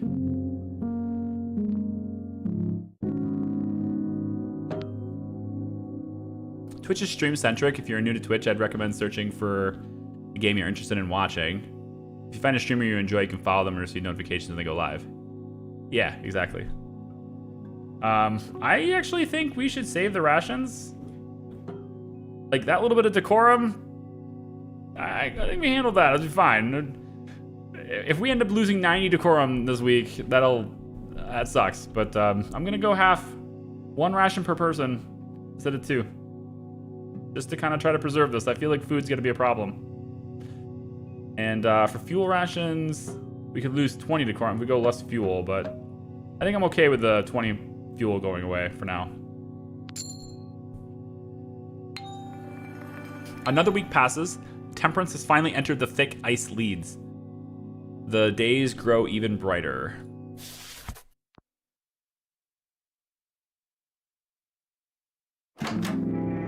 Week 3. 3 weeks on the Temperance. 3 more available crew. Open my journal. So yeah, this is just all me writing on all this stuff. Yep, my journal, nice. I'll just leave my room. Head downstairs first, just to see.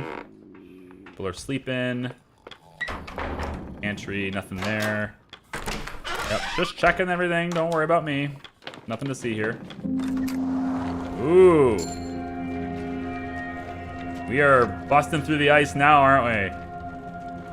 Boy, that would be nerve-wracking, man. I don't know. I don't think I'd like this. This would be just... I'd be really nervous. I don't think I could do it. The map shows that we are in the center of this thing. Also interesting, last week there was like this sort of slit cut through this, and this week there isn't. See? Slit right here, and then this week, not there. I guess the ice is... Every piece of ice shifts. So, that would mean the developer redrew the map? They're not just using the same map and moving icons, they redrew the whole map? Yeah, the ice develops every week. Huh. That's cool. There's less ice here, and as winter comes, there gets more ice. Ah, okay. It's getting colder, and it's growing, and it's... Okay, I get it. That's cool. I didn't think they'd pay attention to that detail. That's cool. Can I pet the dogs? Yeah, rub the belly. Rub the bellies. Okay. Let's go back to the captain's cabin. Captain Hunt appears to be absent. His chair is unoccupied. I can wait. The whole room shudders. Uh-oh. Doesn't sound good. Is this the part where we now have to panic and do the hard decisions? It's been all cookies and candy up until now. Yeah, we are stuck. We are... I said, what if the ice doesn't break? This is the what if. Okay. What in the...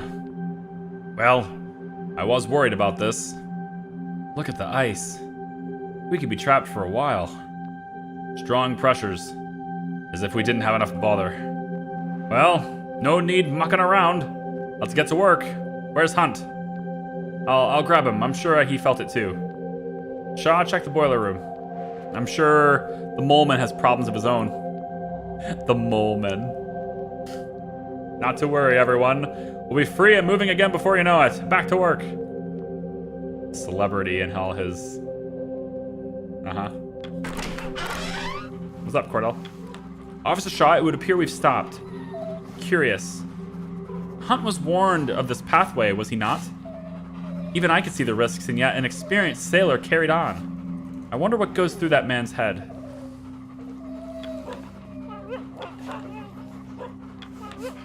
I have to pet the dogs. I have to. Oh, photographer lady, Kasha. Shaw, what happened? Ship's come to a stop. I almost flung my camera into the wall. We didn't hit anything, did we? Have you seen Hunt? Not since this morning. He was going to speak with Grimley about the lifeboats, last I heard. Lifeboats? How is he speaking to Grimley about the lifeboats? Before we had any problems. Interesting. Why? What's up with that? Hey, I can grab tin food. Nice. Pays to go and look at these little places. Haven't been down here yet. Descend to the lower deck. Grimley. Ship's stuck then? If you're looking for Hunt, you just missed him.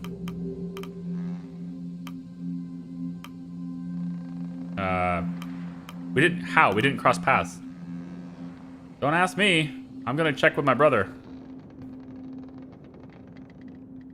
Coal bunker.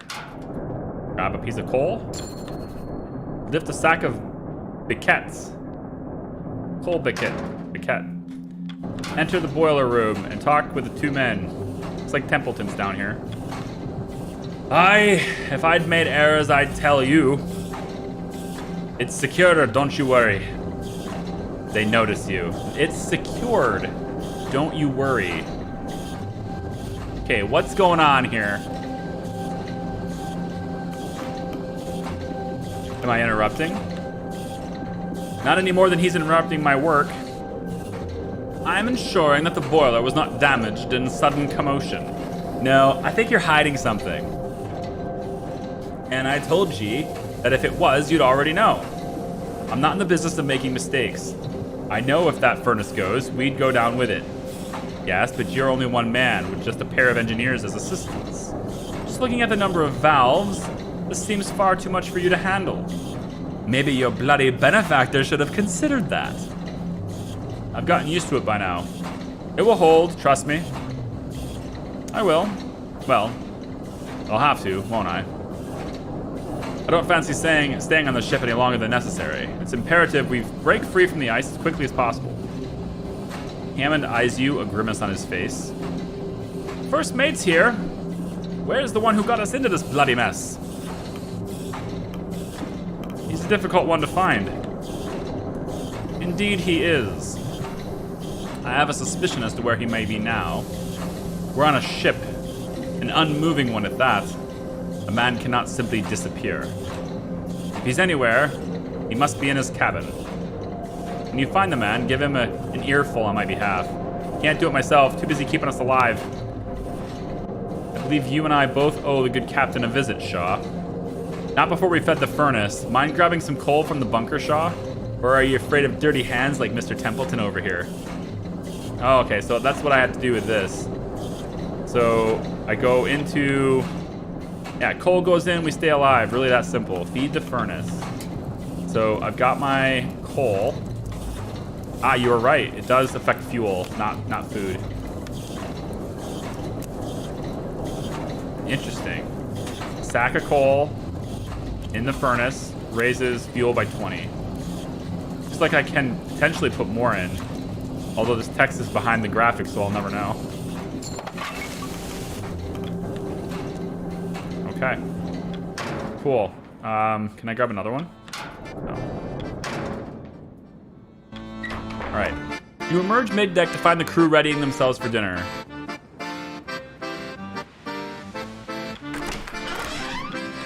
Well, I'm definitely going to add to the hoosh pot. I had that tinned food, so yep. Gotta keep that up.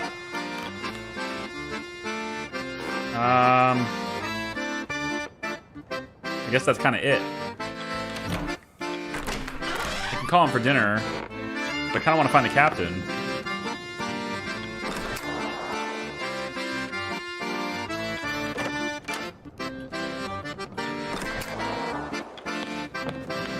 I guess dinner first. Crew had their meal. Dinner is shared. And now it's the evening. I feel like you would want to search for the captain and not just dilly-dally and eat and then go look. Like, you would want to find that captain pretty quickly, right, in this situation? And why are they not visible?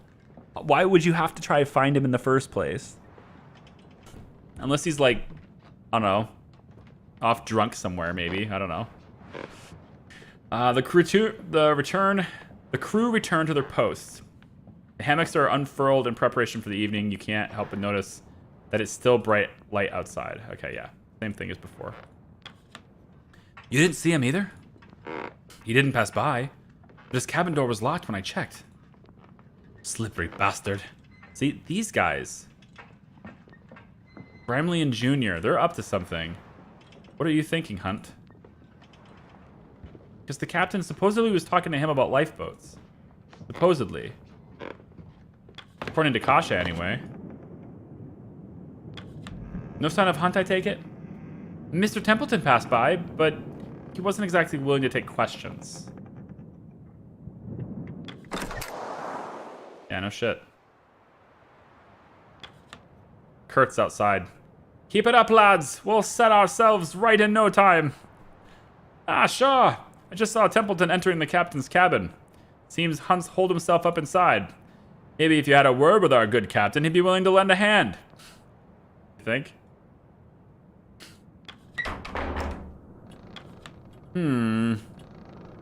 I was informed that he was here.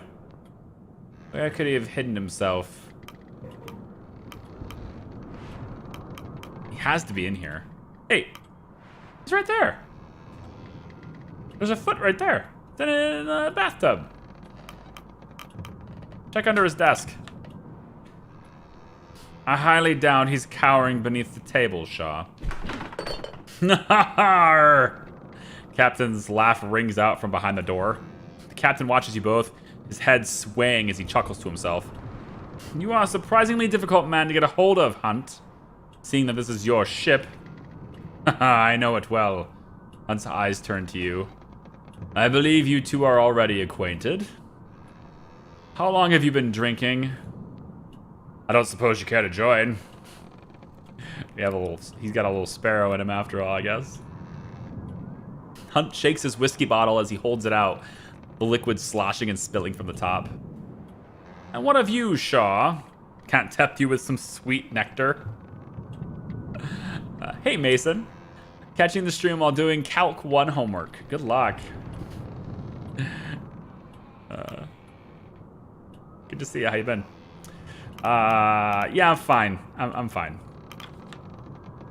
You'll be more than fine with a drink in you. Ah, well, your loss. Do you intend to offer drinks at a time like this? This ship, your ship, is trapped in the ice. Oh, it's my ship now, is it? What do you expect me to do? Get the shovels out? Wait, what do you mean? This isn't your ship? Bought it at an auction. Not by myself. Imagine that. Captain of a private vessel and I don't even own it. Pathetic. Mr. Hunt. Captain. If you are not fit to stand, then you should retire for the night. Clearly this guy has some authority over him, right? I feel like Templeton is ultimately kind of like the guy in charge at this point. The benefactor. The representative from his boss that's making sure that the captain does what he's supposed to do. Shaw will stand in your stead, and we can continue in the morning. And abandon my duty? No captain would do that. No captain who would do that is fit captain, wouldn't you agree? Well, not you. Shaw. Isn't that right? What do you think makes for a good leader? Sobriety for a start. Heh. He sips at his drink. Nah, but I'm serious, Shaw. To you, what makes a good leader? We don't have time for in a word, then. What makes a good leader?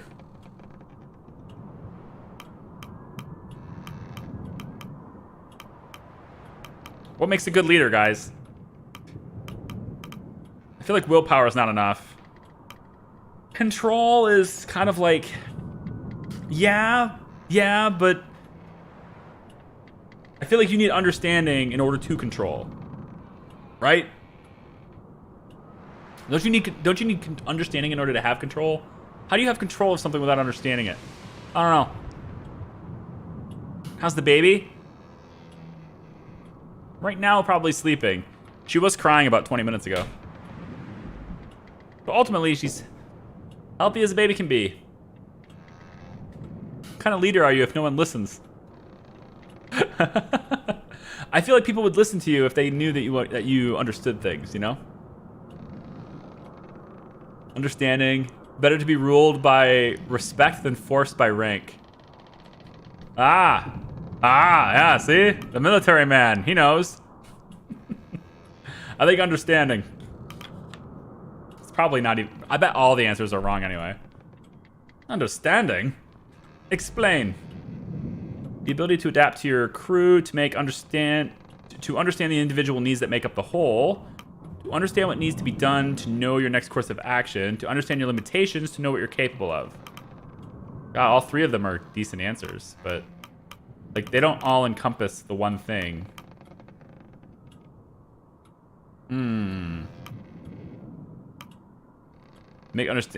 To understand the individual's needs that make up the whole. Maybe? Ability to drink the crew under the table. Right? Yeah. I don't think any of these are actually going to end up being correct, so I'm gonna go with to understand what needs done and to know your next course of action. Although this is more like a friend of the crew sort of thing, and I'm trying to roleplay the guy who's never been in charge before, you know? So, the ability to adapt to your crew, to understand the individual needs that make up the whole. And if those needs conflict, it's all well and good to think you can bend and twist and please everyone. Do you think you could balance that? Scorn a man one day, then appease him the next? You think that balances out? Which is he more likely to remember? Speaking in platitudes will do you no good. A good leader is something more than a single rule you were told to follow. When you see one, you just... No. You have wasted enough time pining philosophical. Oh, my apologies. I'll ask the real questions. Shaw, look at where we are. Do you honestly think we're gonna survive this? I have no doubt that we will. Optimism. Well, I suppose someone has to carry faith with them. The captain laughs. Shaw, nobody knows we're out here.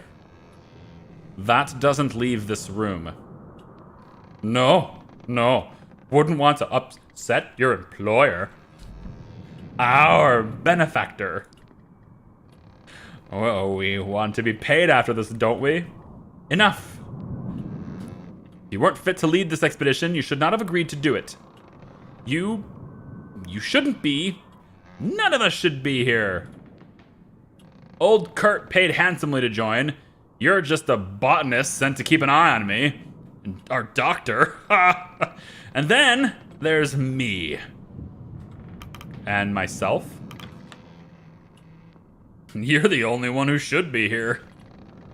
Templeton opens the door. The captain needs his rest.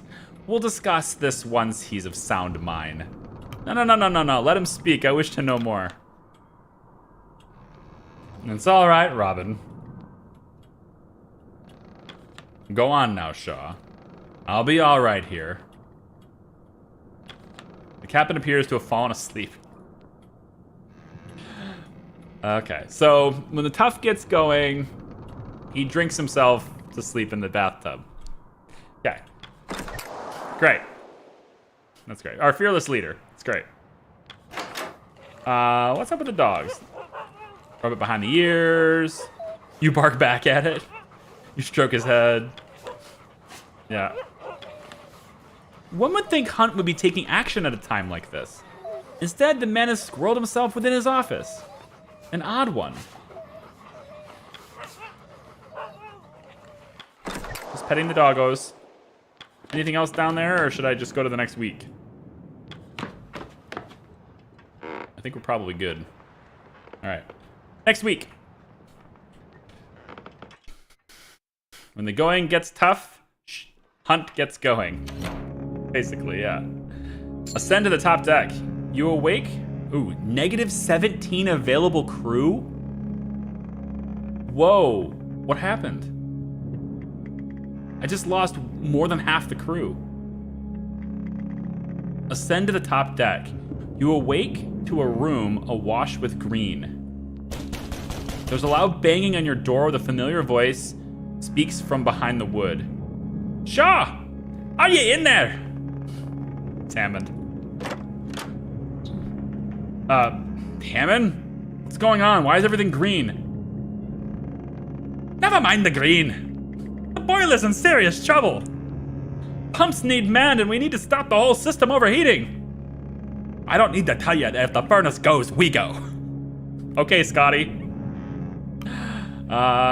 Lead the way then. We don't have a moment to spare. Right, let's move. We need to find the captain now.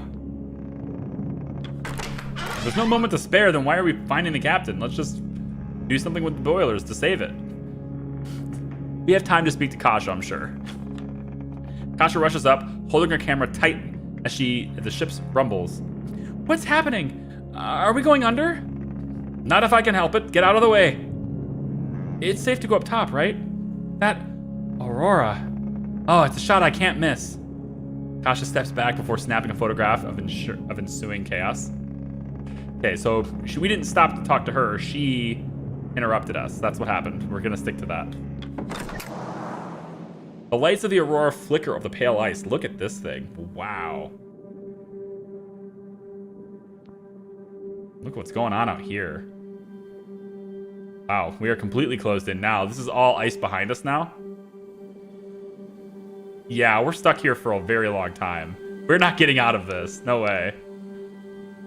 There is just no way anyone gets out of this. This ship is our home now.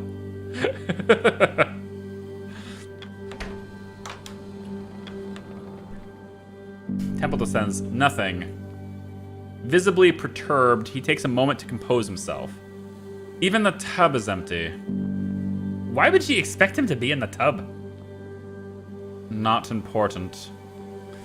This doesn't make sense. The man seemed barely fit to crawl himself into bed earlier. What? Hammond turns to you. All right, Shaw. Captain's missing. You're in charge.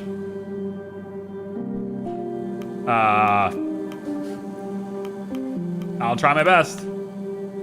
Ye best. Yes, indeed. The crew are no doubt waking at this moment. They're no doubt scared, confused. It's your duty to keep them calm, to maintain order. Hammond glares at Templeton. It's Shaw's job to get down to the boiler room now.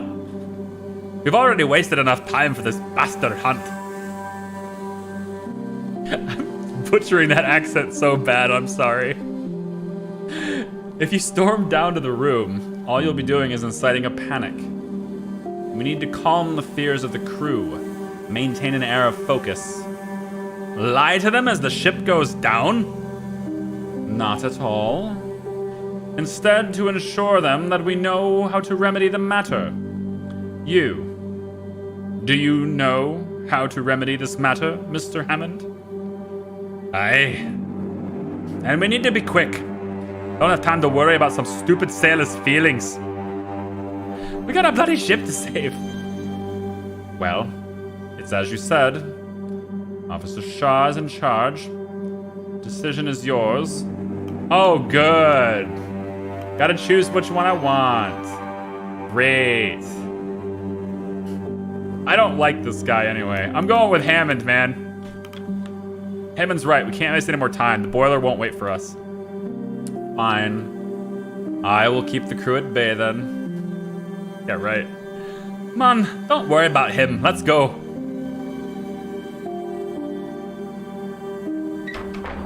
I mean, I was the guy that went and got coal, helped, put the food in the hoosh pot. I was the guy. I'm a man of the people, right? I'm one of the crew. I'm not this above the crew nonsense. I'll leave that to Kurt. The animals are barking furiously at the green that has invaded their territory. Calm, Stanberry. What is happening to the ship? Nothing I cannot fix. Don't fret. Then I shan't stop you, Mr. Hammond. Hammond knows what he's doing. I have no doubt of that. You needn't comfort me, Mr. Shaw. Be focused on the task at hand. Okay. So let's go down. Down. As more of the crew notice you and Hammond descending below, the whispers begin. We just lost 15 decorum. It's probably something we wouldn't have lost if I went with Templeton. But there might be something else I would lose had I not gone with Hammond, so we'll see. Soon, the crew pick up the pace, walking directionless with hurried footsteps. Oh, they're directionless now. Kurt approaches. Boiler trouble, I take it? I'll lend a hand. Not when you're walking with that cane, you're not. I have enough strength to go tell the crew to hit the lower decks, as many as possible. Let's go, Shaw. Time to save this blasted ship. You descend the ladder. Ahead, you can see the brothers trying to open the door to the hold. They can't get in? Trying to get in? Same, door stuck. Pull harder, you bastards! You need to get in there. You need to keep the furnace alight. The metal door unsticks. Grimly looks to you before darting off in the dark. Grimly looks to you before darting off in the dark. Why would he dart away? Where's that bloody idiot running off to? I swear, there's something going on with Grimly. Captain and Grimly, right? Lifeboats. I'm still stuck on that. The sound the alarm. Bloody hells, let's keep moving. You enter the boiler room. As you enter, Hammond's engineering team are hard at work. The larger of the two engineers loses grip of their valve as steam begins to shoot out, causing Hammond to dash forward. Watch it! Hammond tackles the engineer to the ground, saving him from a nasty steam burn. Made it just in time. What's the word, Chief? Keep those valves pumping. We need to avoid a water hammer. We need to avoid a water hammer or we won't be making it off the ship. Shaw, the rest of the crew aren't here. Grab a valve and start turning. Okay, valve. You grab a valve and begin turning, trying all you can to keep the water at bay. Pump. You feel the ache in your muscles as you continue to push the valve, pushing the pressures at bay. Keeping the pressures at bay. The furnace rumbles and sputters, hemorrhaging fuel. We just lost 30 fuel. Crap. You keep turning, doing the best you can to keep the pressures at bay. Keep me at this for hours. Shit! Where's the rest of the crew? There they are. Brought help. Plus 5 crew, okay? Grimly brought help, so he didn't go abandon us. Okay. 30 fuel. My god, we're only down to 20 already. What is this? Get me coal and turn those valves. I need to get coal. Plus 2 sacks of coal. In the heat of the moment, you muster the strength to lift 2 whole sacks of biscuits. Okay, good. I think we're gonna make it. Can I do it again? No, I wanted to lift 2 more, but all right. Go. Stick it in there. 1, 2. Okay, we got fuel. Valve. I don't get it. Oh, I have to tell somebody to take it. Okay, somebody pull this. 2 Johns, you're strong. Go for it. They grab the valve, okay? This one. Who else is a strong dude? Need someone strong. I don't know. Tashi looks like he's pretty strong. Tashi, take this one. They grab the valve. With enough hands working on the boiler, you begin to fight back the potential water hammer. Someone's gonna have to hold the furnace in place. I don't know. How about, Tucker, Higgs. Go for it. Tucker approaches the furnace. The room shakes. Oh boy. Water hammer! Oh shit. A jet of steam paints Higgs. It subsides as they writhe in agony. Oh man. You keep up the work, shifting the valves until the boiler is finally calm. The ship is saved. You won't be sinking today. I gained decorum and 40 fuel. Okay, good. As the crew give assistance to the wounded Higgs, you feel your muscles tense. You fall back, collapsing in exhaustion. As you lay back, all you can hear are a pair of panicked voices. Okay, so I just got somebody burned. Yeah, we're definitely gonna save our rations, thanks. I want to save the fuel, but I think that situation's kind of under control, so we already have 5 decorum more than we need. Like, we actually can go 105, looks like. So doing -10 here isn't that big of a deal, so I'm gonna take it like this. I had to pick Timmy to hold the boiler. Yeah, maybe. Could have had the runt do it. Then I'd have his dad pissed at me. The Temperance is saved from sinking. The Aurora passes, leaving only the bright light and white. It's now 10 below 0. Okay. Week 4. So we've now Been here for a month. On the ship, anyway, for a month. You are alone in the captain's cabin. Out across deck can be heard the commotion of the crew. Word has spread quickly that Captain Hunt is missing. Templeton slips through the door. Shaw. What is it, Templeton? Rufus Hunt is missing. And he isn't alone in that regard. Okay. Joseph, Sanders, Sparrow, and Gren are also unaccounted for. Okay. So, those 4... As is a sizable food and fuel supply and one of the larger lifeboats. Shaw, you and I are not naive. It seems quite clear what has happened here.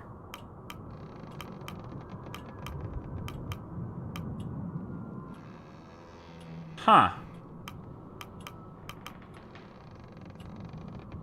Huh. Has he abandoned us? Why would Hunt abandon us? This is a question I cannot answer. I doubt we'll ever know at this stage. The former captain is no longer with us. You understand what that means, Shaw? That would be Captain Shaw now, I take it? Not quite yet. A new captain must be selected by the crew.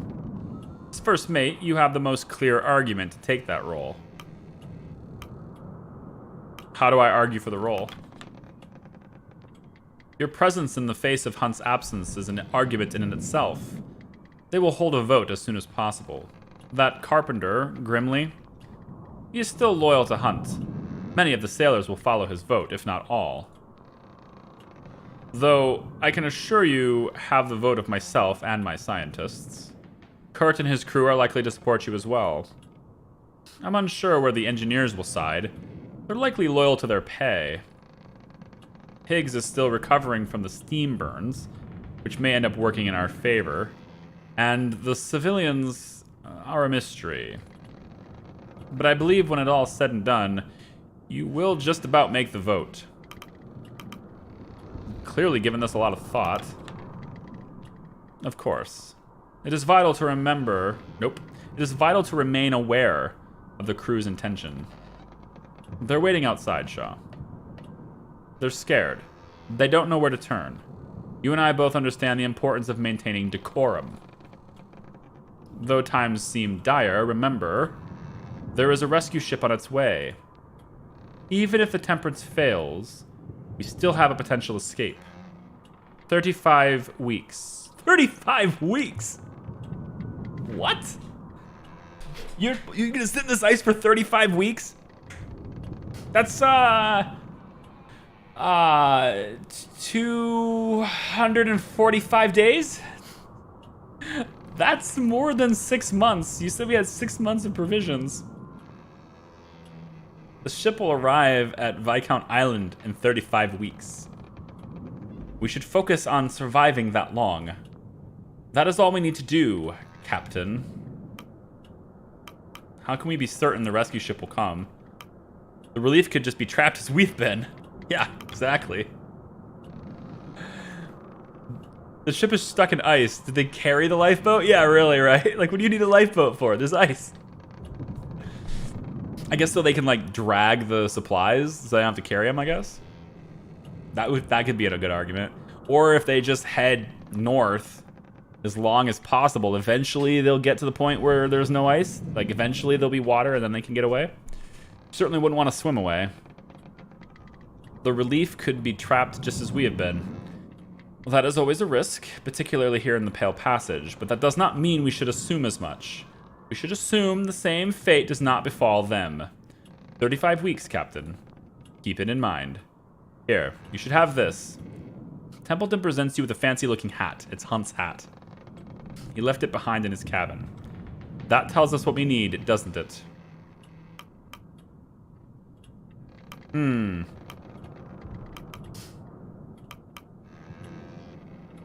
Take the hat. Commotion outside grows. I choose to willfully observe reality. I suggest you do the same, Captain. The scientist refrains for a moment. Wait for him to continue. I think it's best that we declare the captain and the missing crew are dead. There's no need for us to complicate things any further.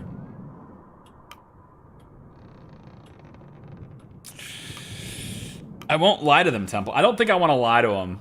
I think I'm going to go truth here.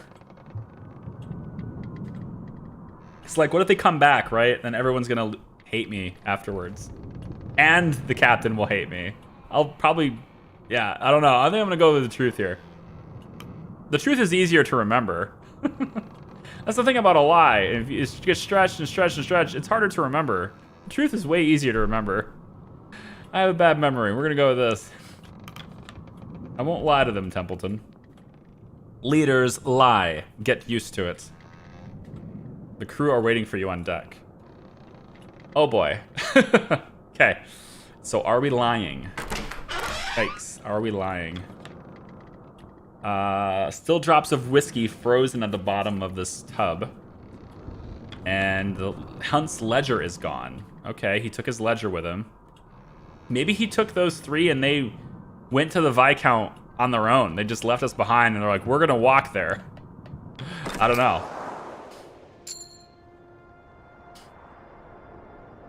I mean, it certainly does look better than it was before. Before, it looked like it was really sunk in. This looks... I mean, it still looks really sunk in, but it doesn't look nearly as dramatic as it did before. Address the crew. The hushed voices become more distinct as you make your way back into the open air. You notice the absence of Higgs. The crew members notice you and stop. Their attention ripples across the deck. Attention! It should be clear by now that Captain Hunt is no longer serving his post. As such, we should vote in a new captain. Now I nominate Officer Shaw for the role. Clear choice as first mate. And what of Hunt? I do not see him among us, do you? Don't see a body either. He's still out there. We don't know what happened. Something we can discover. For now, someone has to take the reins of command. All in favor of Officer Shaw? Okay. So Higgs, Steamburn, he's gonna abstain. Templeton voting for me and his scientists. Nutley is loyal to me as well. Cool. The scouts all vote for me too. Junior Stoke is going that way with Rufus Hunt. So is Grimley probably. Yep. 9-9. Clive Hammond. They're just gonna abstain. They don't care. Cordell is gonna abstain. And Kasha likes me, so there's I win because of Kasha. Okay then. I guess that's the vote.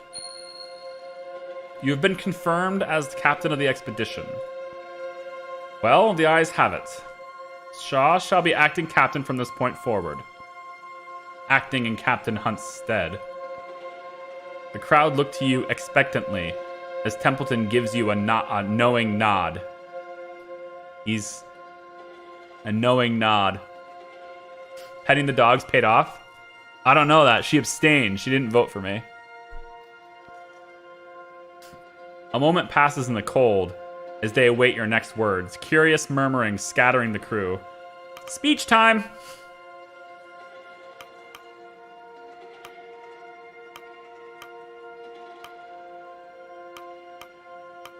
To those who don't know me, I'm Robin Shaw.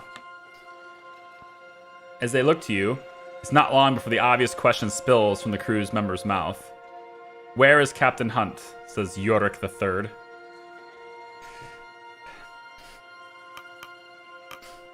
I can say he's dead. Just lying. I can say he abandoned us. Or I can go passive on this. You know, don't want to speak ill, but it's unclear at the moment. How should I do this? I need your opinions. What should we say here? I can go passive and say we don't know, because that is technically true. Say he's dead, which is a total lie, and I don't really want to do that. Or I can say he abandoned us, which I technically don't know is true. But it's like him and 3 other crew members took a lifeboat and they're gone without a word. So seems like they abandoned. But then, like, why is it just those 3? Why not the others that are loyal? Like, how would they not? I don't know. I don't get it. Say he abandoned us. Unclear. Be honest, as far as you know, he has left with some of the crew. Unclear is the most honest answer. I think it is too. It's unclear at the moment. Captain Hunt is dead. Templeton's just going right for it. The crowd immediately cuts to silence. They look to Templeton, some back to you after.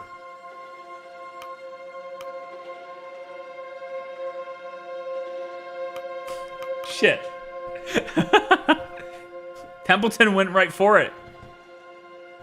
So now it's like, if I say he's telling the truth, if I don't say he's telling the truth, then I'm gonna lose his support for sure. Imagine him speaking up like that, and then, you know, the rest of the crew. Oh no. The lifeboat did not leave on its own. Claiming your truth could push loyalties to you eventually. Dead is not likely yet, but abandoned is probably closest to the truth. Yeah. I could say he abandoned us. If I say he's lost, I mean, maybe. He and the missing crew were lost.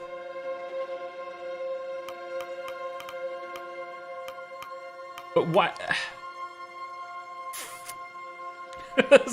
Why is this such a hard decision? I'm gonna go with lost. He and the missing crew were lost last night, along with one of the ship's lifeboats. We have no bodies. I lost loyalty with Templeton for that. A silence hangs in the air.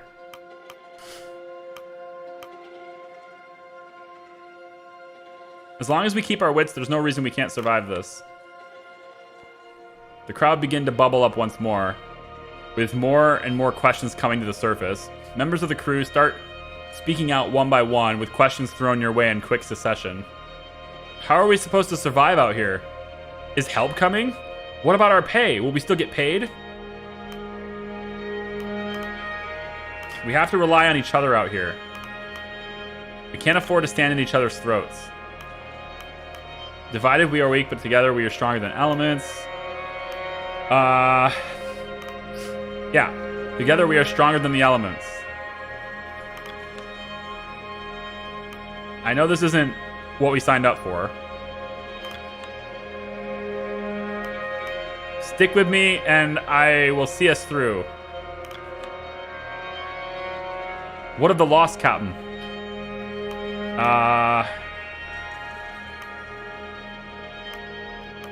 I think a memorial service will be held once the ship is freed from the ice.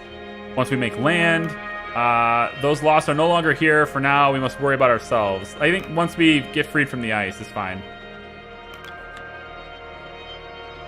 Understood. Well, you heard the captain. Get to it. The crowd dissipates, returns to their roles aboard the ship. You pass Templeton. He nods. Don't ever undermine me like that again. Time to be strong with him.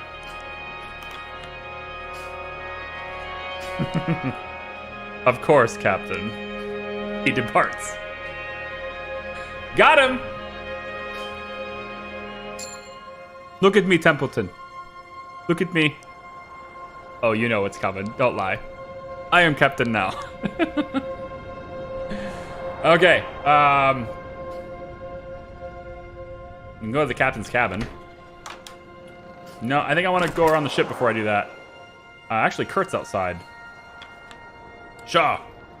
Or should I say, Captain Shaw. That Hunt. I hope he and the others are holding safe. Still, no good dwelling. See, this makes it seem like, yeah, they went out, they got lost, we don't have bodies, But I didn't say that he abandoned people. So, you know, it doesn't make me seem like I'm vindictive in some way, or, you know, like I left myself room for ambiguity so that I didn't lie. I have confidence he'll take up the mantle well. Do you have any experience leading expeditions? I've never captained a vessel, if that's what you mean. I should get over here and see him. But the navigator has just as much responsibility to lead. So in that sense, I have plenty. Okay. Pet the doggies. I suppose congratulations are in order. I hope you've prepared for the task at hand, Captain Shaw. Why did you abstain from voting? I'm not a member of this crew. It did not seem right for me to weigh in on their matter. That's fair. She's only here for the dogs, so. See what else we can see before we go into the captain's quarters. Grab food. Will do. What's this? Oh, we can assign sailors to this. Okay, I'll do that later. Maybe I should do it now. Hell, maybe I should do it now. Let's just do it now. We'll put Runt. Put Runt on this. Oh, we can put 2 people on this if I want to. Okay, Runt and his dad are on this. 3 people? I can get way more tin food by doing this. I think I'll hold off with 2 for now. I don't know what I'm gonna need to do. So put 2 people on the food stocks, and that gives me 2 food to be able to put in the pot later, which is cool. Okay, well, it stands to reason then that we would be able to do the same with the engineering area. What's this? The red room? Oh. Oh, for photography. She develops it. Okay. I can't talk to her, though. Take the coal. Oh. 2 of them are on here? I can put somebody else down here if I want to. I think I'll stick one of the engineers on it. Dick, you're on this, and let's hold off on any more. Just put Dick on that, it's fine. And then down here, we can talk to Hammond. Captain now, Argy. But as long as you aren't in my way any more than Hunt was, I'm happy. You, happy? As a claim, or as a clam. Happy as a clam. Now, if you don't need anything, I'll be on your way. Oh, I was going to ask him why he abstained from voting, but I guess I don't get to do that. So I actually have 3 tin food now and 2 sacks of coal because I put people on that. That's cool. You know, we'll do that if we need to. I'm open to keeping my supply in my hand for a while. That's a good idea, to put people on those. Hopefully I don't need them with requests and stuff, because there's probably going to be a lot of requests since it's after a disaster. So let's see how that works. You saw the duties of the captain firsthand while serving Hunt. You left room for ambiguity, then promised a memorial service. Well, they asked about it. I didn't say, we'll have a memorial. They asked when we'd have a memorial for the lost, and I kind of went, we'll do it that after the ice. You know, it's assumed that if we're going to find people, we'll do them, you know, after the ice, we're freed. You saw the duties of captain firsthand while serving Hunt. You're acting captain. Now it's time for you to take the mantle. A line is already forming at the door. No surprises given the circumstances. Take them as you may, Captain.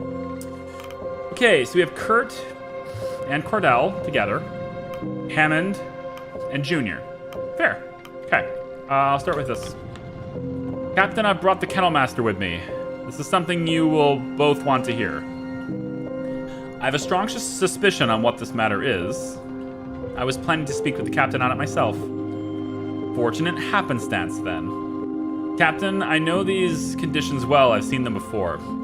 Any idea of the Temperance being freed of the ice anytime soon is a pipe dream. It looks like it's trapped forever. We need to press on. We need to become aware of our new environment. Trust me, Captain. We will be living off of it for quite some time.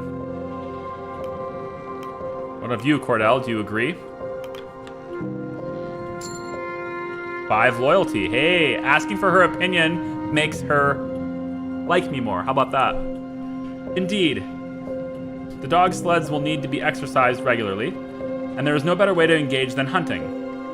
We're quite lucky despite the circumstances. Now is the peak time for hunting and navigation. Traversing the ice may be a possibility in the future. We need to be prepared for that.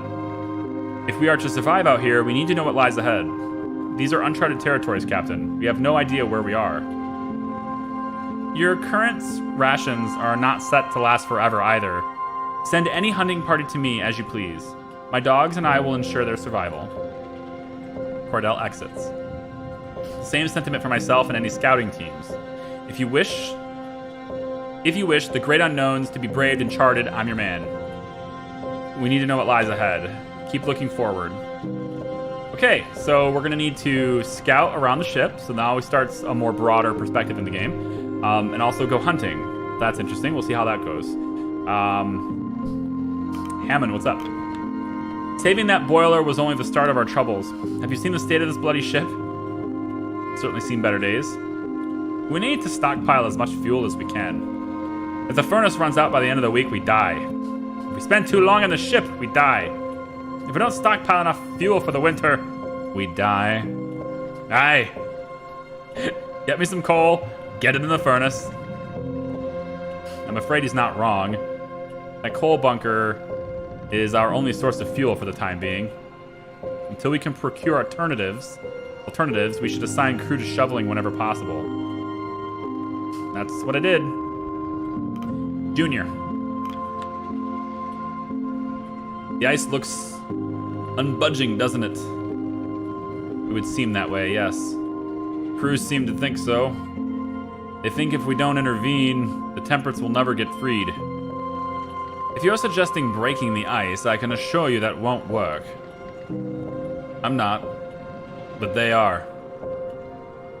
No intervention is going to break up the ice enough to free this ship. Putting others to work on that is simply a waste of manpower. Aye, maybe. They're scared though, worried. They just want to feel like they've tried something. Fine, if it will raise spirits, it's worth the attempt. Now we need to put people on the task. 2 Johns. Tashi can go and send Gnomes, the troublemaker, the practical joker who covered me with all that flour. Get out there and shovel the ice, sir. If it will raise spirits, it's worth the attempt. All right. We lost Templeton's loyalty now. He's really fed up with us now. Good. I'll see you for dinner, Captain. Don't forget the hoosh pot needs fed. Okay, so Templeton doesn't like me. Figures. We didn't go with him on the lying, and we wanted to appease the feelings of the crew, so basically I'm okay with that. Before dinner, you should see to sending out our first sledding team. I also believe it's time you gave our good doctor a visit. We still have wounded from the night of the Aurora. Their wounds will need attended to before they're fit to work. So that's the red one here. It's the one that got steam burned. And I doubt I need to remind you of this, but we need every hand available. Don't be afraid of assigning my team for more manual labor. They'll complain, but they'll work.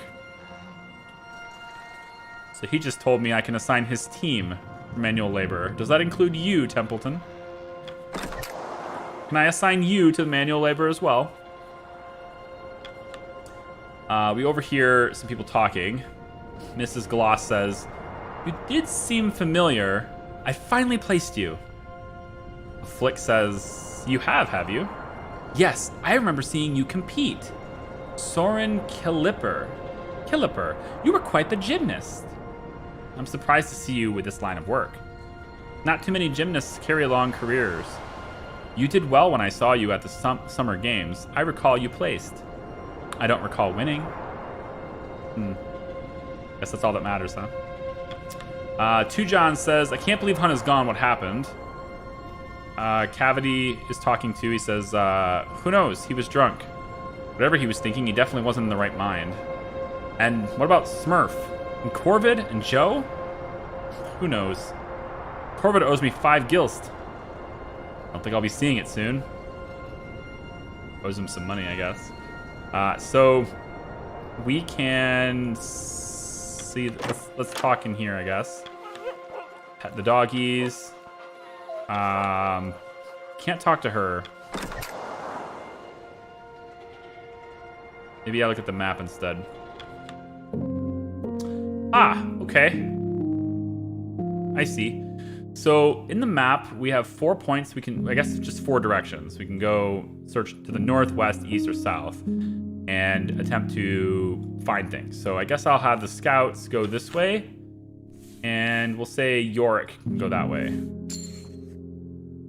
We lost 3 dogs from that and 1 crew. So Yorick takes 3 dogs and goes this way.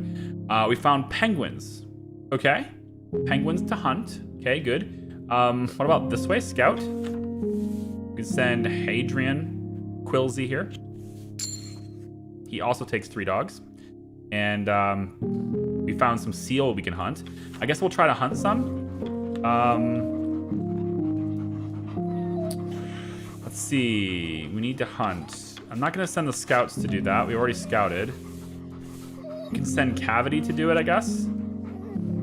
And everybody else is taken. Kind of sent too many people. Maybe I can send one of the engineers to do it. Or one of the scientists.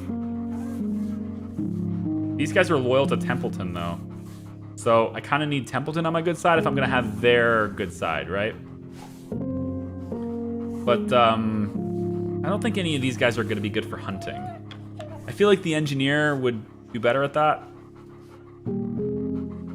Maybe we'll just take 1. We get 1 crab-eater seal this way. We still get 1 seal.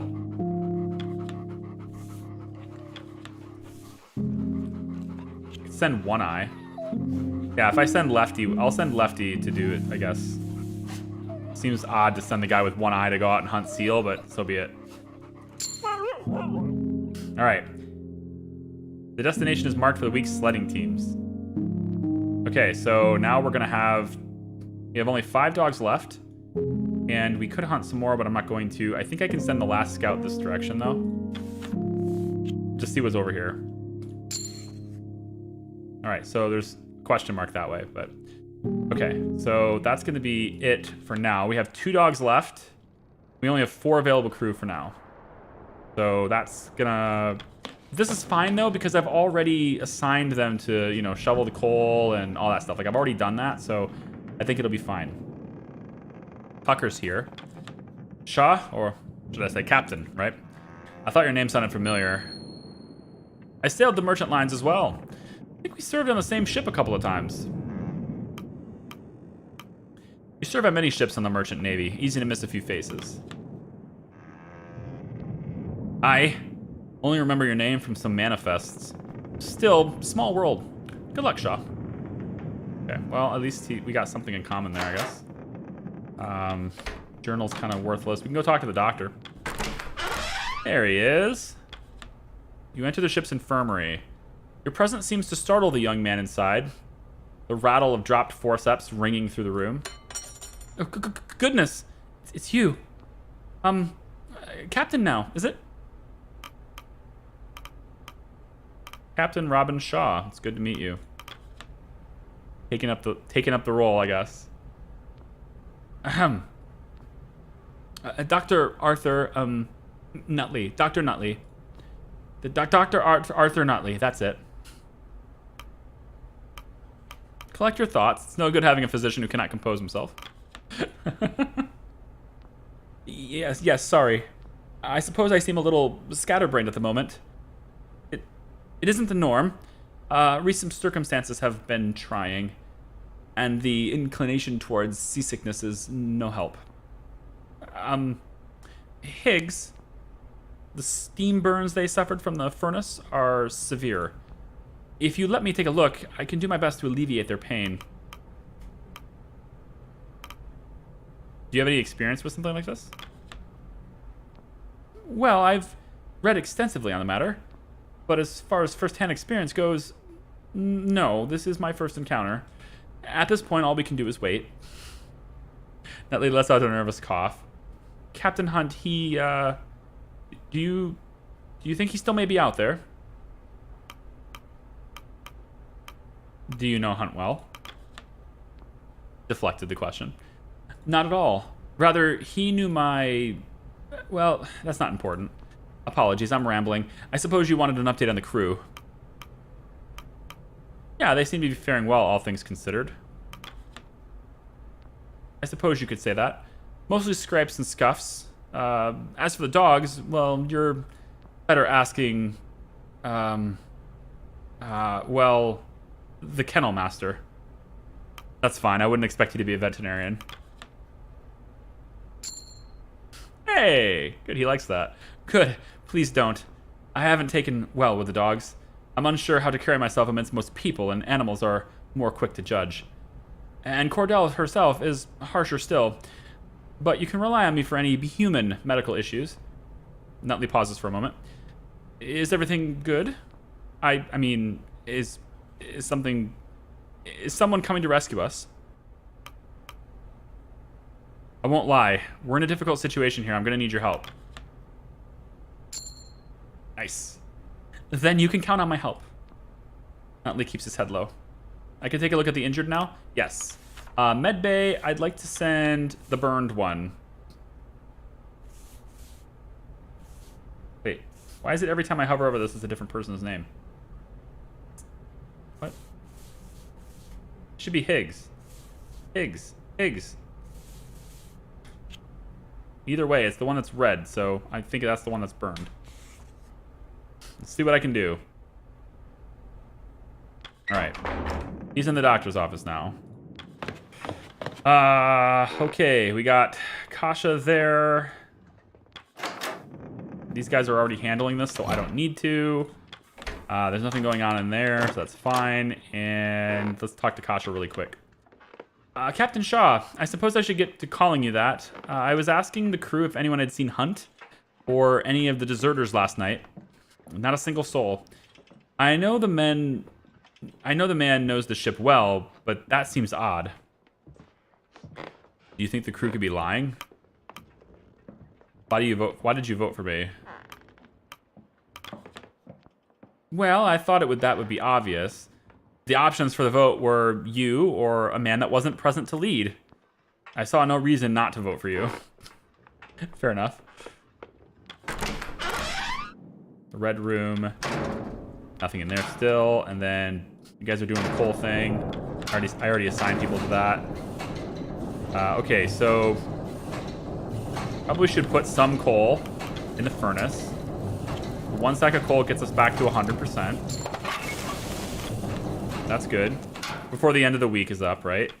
And then for the hoosh pot, we want to put in one... Don't we have a better... I thought we got the seal. Can't we cook the seal?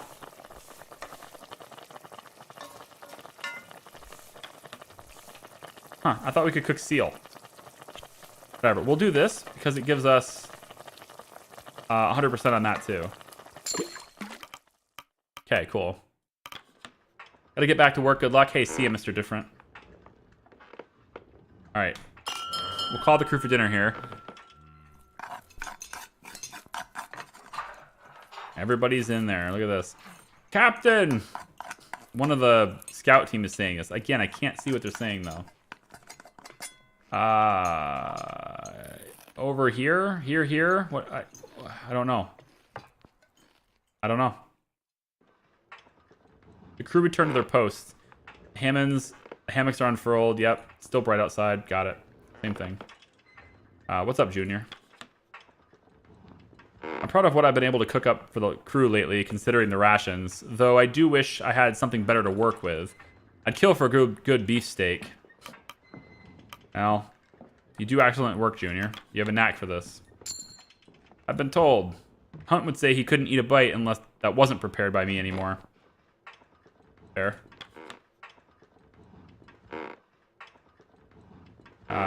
We can speak to Grimly. He doesn't like me all that much, but we'll see. Did you need me for something? Simply wanted to learn more of you, Grimley.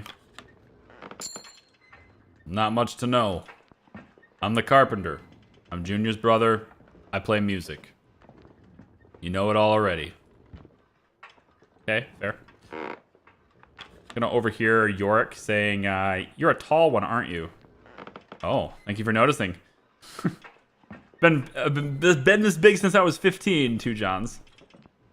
You ever consider doing films? You have the stature for it. Oh, I can't act. Acting isn't part of it. You stand there, cut a nice silhouette, and you'll be a star. Well, that sounds awfully easy, doesn't it? It can be. Runt says they're tired. Dad says he'll get used to it. Far too much work. I thought you wanted the work. If I can't do it with one arm, if I can do it with one arm, then you can do it. You're always saying that, Da. It's kind of true. Kind of true. You're old enough to be on the ship anyway, so. So post dinner, I can still talk to Hammond, I guess. Bloody cold, isn't it, Captain? You know how you spend your time away? Don't know how you spend your time away from the furnace. It'll be harder without your hard work, Hammond. I'm just gonna nose it, like brown nose up to everybody, so I have their loyalty. I know. Just make sure everybody feels good about themselves, so that when Templeton goes to overthrow me at some point for some reason, the rest of the crew likes me.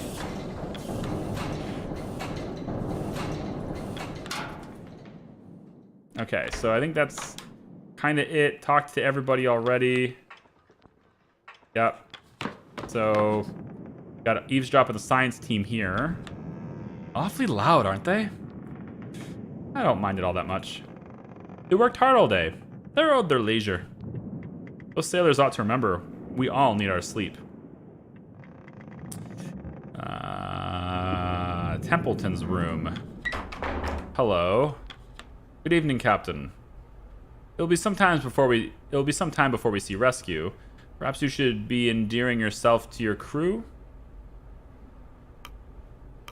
For now, I'd like to learn more of you. That has the opposite of effect than everybody else. You needn't do that. I would prefer to continue with our work. Fostering personal relationships is not a concern. Okay, Templeton's just the opposite of everybody else. Also, I can go into Kurt's room now, I guess. Cold one, isn't it? I used to think I was growing old, but to the cold. But as the years have gone on, the elements have only grown harsher on the body. That's to be expected, Kurt. You're getting old. Oh, -5 loyalty, eh? Right, great. Come on now, Shaw. I'm due some more credit than that. These bones aren't as worn as you would believe.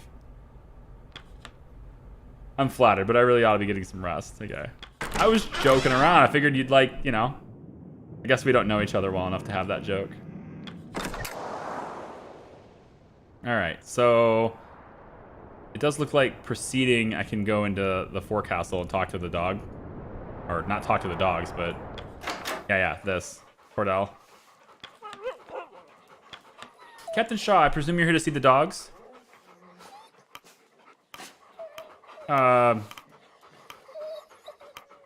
Yes, how are they faring? They've already acclimatized. Though recently they've been exhausted and in need of rest. It's no surprise. Our conditions keep changing. They grow used to one state before being thrust into another. One refuses to eat. Has been losing weight rapidly. I assume the change in scenery has affected it. They need their rest, just as any person. They tend to be more reliable, however. So you prefer dogs to people?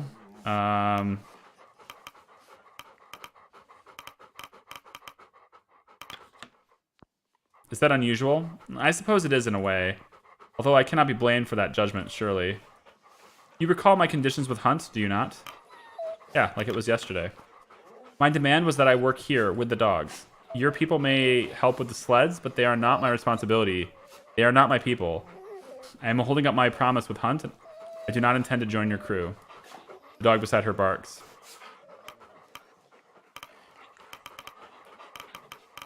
How long have you been raising dogs? A long time, Shaw. I've raised this pack since they were not but pups, and a generation before them. She goes quiet for a moment, petting Stanberry, collecting her thoughts. I wasn't exactly in the financial position to pass on hunts, but I had no intention of leaving all of them out there without me. Well, pet Stanberry and leave. The dog arfs happily as you ruffle its ears. Didn't get any loyalty gain with her, but maybe that's no big deal. Okay, I am going to real quick go just see if there's anything in captain's quarters and then advance the week. All right, let's see what happens next. Crew member will be cured of their nourishment or malnourishment. Crew members will be cured of their frostbite. Okay, what is this? Oh, interesting. So if I reduce rations now, then crew member will become malnourished, and 2 crew members will be cured of their frostbite. Okay. I can actually reduce fuel rations a little bit. Nobody has frostbite, so I think I can actually just do this. I lose a little bit of decorum, but I can reduce fuel rations, and that's probably fine, it looks like. But food is going to be a harder thing to do, so I'm going to just allow this. I don't want to have any malnourishment, so we're just going to kind of do this and see what happens. 10 decorum, 1 available crew. The dogs are rested and available to be sent out. Another week is on the ice. Team and the dogs returned safely. Tucker was cured of their steam burn. Okay, so I got Tucker back.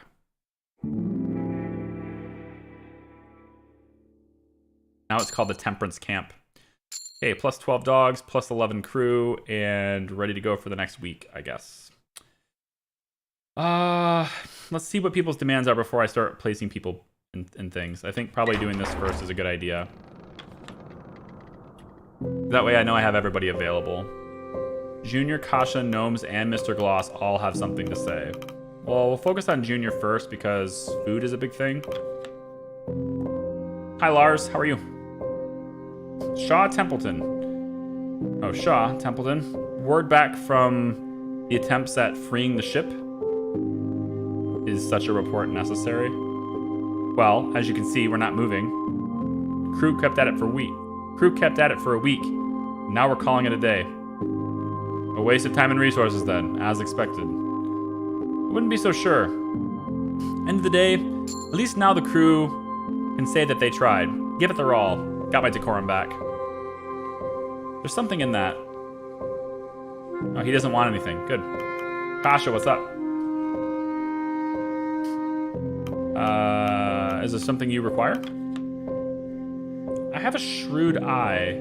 Or you have a shrewd eye. In truth, there is something I've been meaning to ask of you. It's a matter I brought up with Captain Hunt, though he was less receptive. I'm not merely interested in the story of this expedition. I'm interested in the story of the people on this expedition. When the crew have the downtime, I would request that I be allowed to conduct interviews with them. I would like to know more about them. Maybe learn more about what happened to Hunt?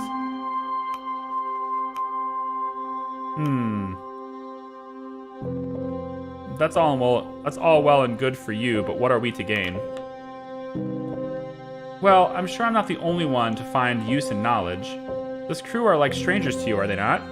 You could stand to learn more of them as well. I'll add anything relevant I find to the crew manifest. Just send them to the lower deck, red room, and I can get started. Okay. Sure. Alright. And she's going to mark anything that she sees in the manifest, so when it comes time to make people happy later or decide on what people want and what they need, I'll just know what they want and need. That sounds fine to me. Okay, Gnomes, what's up? Word around the crew is that we might end up having to move to the ice. If we can't free the Tempers anyway. Would be wise to gather what we want to take off ship with us if we do. Indeed. We'll need to prepare for what could be the inevitable. Aye. Most of the tools are in the lower deck storerooms. The metal doors need some work to open, but it's worth what's inside. Okay, still haven't had to make a decision yet, really, so... Mr. Gloss. It would appear that some of the crew have taken an interest in the transmission radios we have on hand.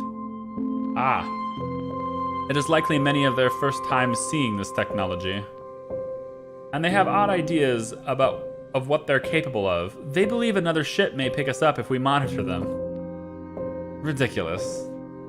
They do not have the range to pick up another, not out here. I said as much, but they were adamant we spend the night monitoring them regardless. Even sent me to run the concept to you, Captain. Tell you what, we can afford to reduce some decorum later if we do this. So, and it might, honestly, this might make Templeton upset, but it might actually might make the science team upset if I say yes to this. I mean, there's no harm in allowing them to monitor the damn radios. You know? Like, there just isn't. But if I say yes to this, they're just gonna lose loyalty some more, right? So, I guess. So who should monitor it? Oh, it's gonna cost a person, right? All right, well, Mr. Gloss will monitor it then. Yeah. And then maybe one of the crew can do it too, I guess. I don't really need to do anymore, so let's just... Yeah, no, one all that's required is one. Oh, you know what? I think I actually have to put... I think I actually have to give them a sailor. Alright. Well...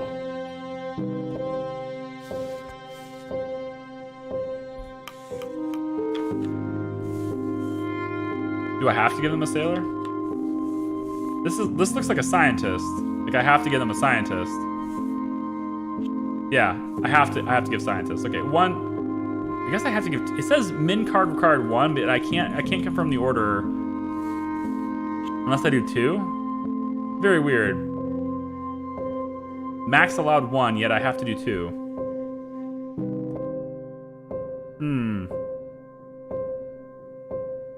I'm gonna say it won't work because there might be something that scientists can do. Although it's just this one night, right? Ah, screw it. What I got to lose? I got an extra scientist right here. Even if it's just to assure the crew. Yeah, so -5 loyalty again. Plus 5 loyalty with the rest of the crew. At least this way the crew will be certain. Yes, otherwise they will ponder the alternative until we've all frozen. Back, what did you miss? Depends on when you left. Depends on when you left. It looks like say he abandoned us was what you said before. So you've missed basically us coming to the realization that we're gonna be stuck in the ice for a while.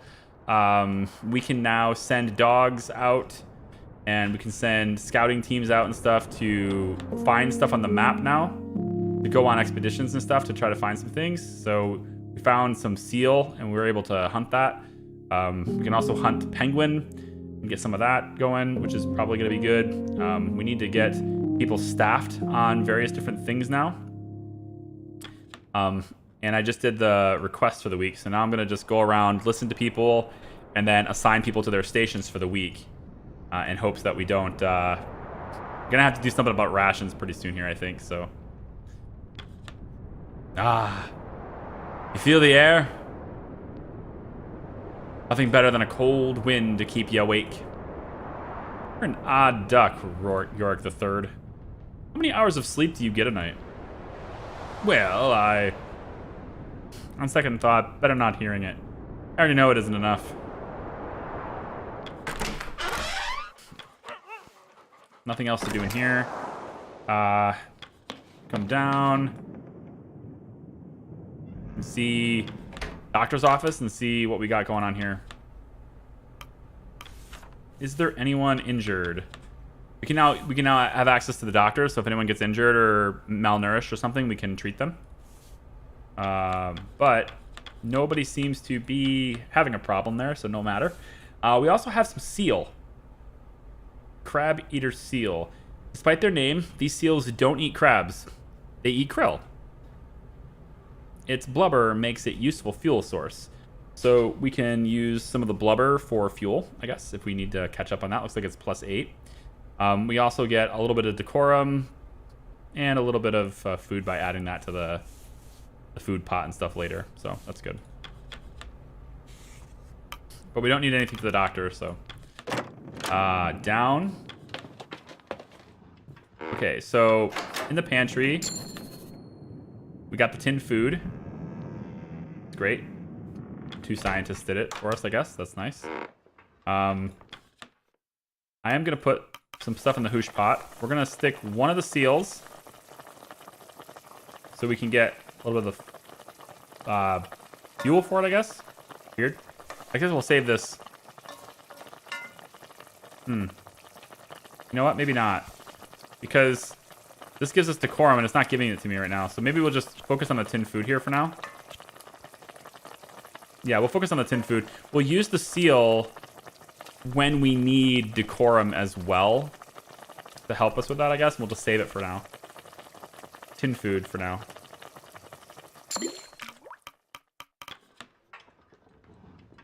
Okay. Nothing in the pumps. No need there. Lots of doors locked. Engineer's hold is... Oh? What in the world? Science hold, tools hold, engineer hold, food hold, weapons hold. Weapons hold. Okay. Coal bunker. Need to put some people down here on that. I'll stick a couple of sailors on it. We can do, gnomes can do that, and let's get the runt-in on that too, I guess. We want to make sure we have lots of coal, so maybe we'll just have Pigs do it. Pigs just got out of the steam, so maybe we'll put Tashi in there instead. It gets a bunch of people shoveling coal just so we can save up on that, I think, for a while. And then in the boiler room, we don't need to put anything in there right now, so we can actually hold that. Looks like we've got a couple of things just lingering on the screen. That's cool. Wonder how long until those go away. For the tools hold, not sure what to do with that, but I guess we'll put Cavity there. You and Cavity charge into the room. It is full of various tools. A glint of light also catches the barrel of a firearm, partially hidden amongst the clutter. With the water flooding in from behind it, we have time to grab 2 items. Okay. I have to choose 2 things. Well, medical tools might be something useful to grab. The bolt-action rifle might be required if we are to hunt something that's especially large or dangerous later. Could help us prevent an injury, I think. Might be a good idea. So we'll take the rifle. A weathered game rifle with high stopping power, bolt action. +1 animal killed at each hunting location. Good. And I suppose the engineering tools... Maybe digging tools. Maybe digging tools. I don't know how you say your name. Oh, I'm sorry. I'm going to butcher this. Anirudha. Anirudha, thank you for the 99 cents on the super chat. I appreciate that very much. I'm glad you're enjoying the videos. Left an hour ago, you'd have just crowned you've been just crowned captain. Yeah, hopefully that makes sense. You'll see me put stuff out with the dogs and stuff in a second. Which one of these are more important, I wonder? I think the bolt-action rifle was a good thing to grab. I'm kind of torn between digging and medical, but it is going to get colder. It's going to keep getting colder, and I feel like the fires burning are going to be more valuable too. There might be a way to get resources in the ice by digging, or get certain places and discover new things by digging. I I think I'm gonna go with the digging tools. These should make quick work against pressure ridges and thick snow when hunting and scouting. Reduce the dogs required on map locations. Okay, that's cool. Oh, we get to inspect all of them and then choose. Okay, good. Inspect the medical tools. The doctor should be able to see more than one patient at a time. Okay, let's hope we don't get people wounded. Inspect engineering tools. With these tools, the furnace may be better maintained, improving its efficiency. Increases the maximum by 20. Ooh, that's pretty big. That's a 20% increase in our capacity on that. I definitely want to choose the bolt-action rifle. There's enough time to grab one more item. I do feel like the digging thing is going to be good.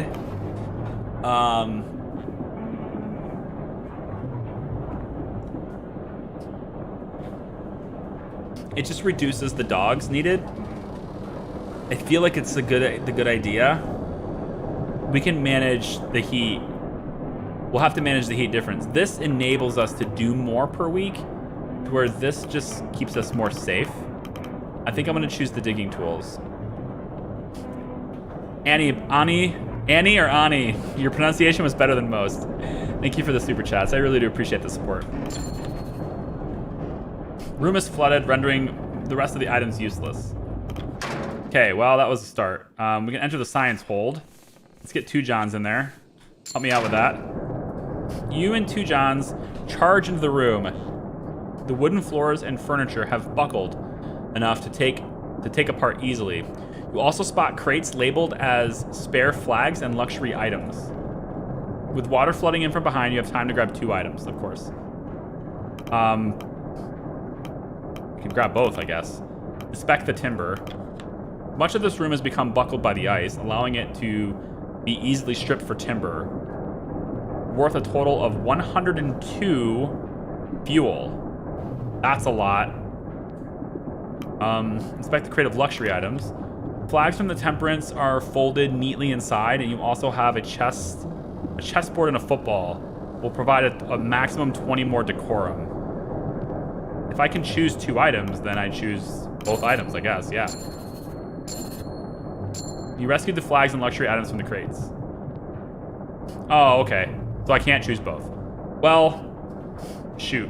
I mean, so this raises our maximum decorum, which has the potential to help us ongoing, to where the other one was a static amount, one-time fuel source. Granted, it was 100 fuel, but it was one-time supply, so I'm not super annoyed by that. I just wish it would tell me that it was gonna be 1 item instead of 2, because with it saying 2, I thought I could grab both.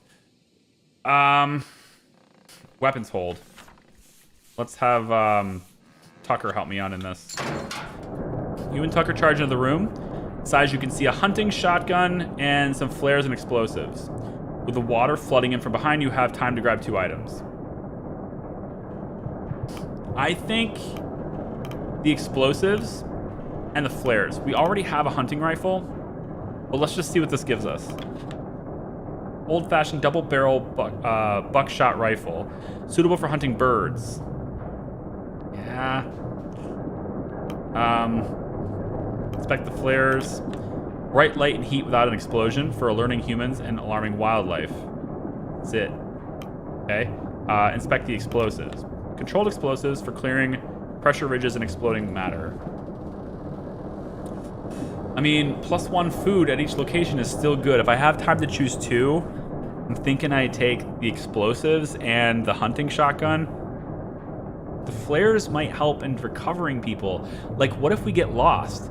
If we have to split up for some reason and we can't find the other party, that's gonna suck. But if we have flares, then people can find. I feel like that's gonna be a situation I have to have. I'm gonna choose at least choose the flares. We might be able to use them. And then I think I'm gonna go after. The explosives. We already have a gun to help with +1 food in locations. The explosives might help us do something. There might be a situation where this would help, so I'm gonna take those.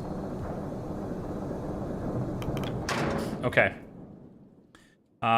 Next is the food hold and the engineer's hold. And I'll have Ward help me with the engineer's hold. You and Runce Da charge into the room. It is full of specialist tools and equipment. All right, so we have time for 2 items again.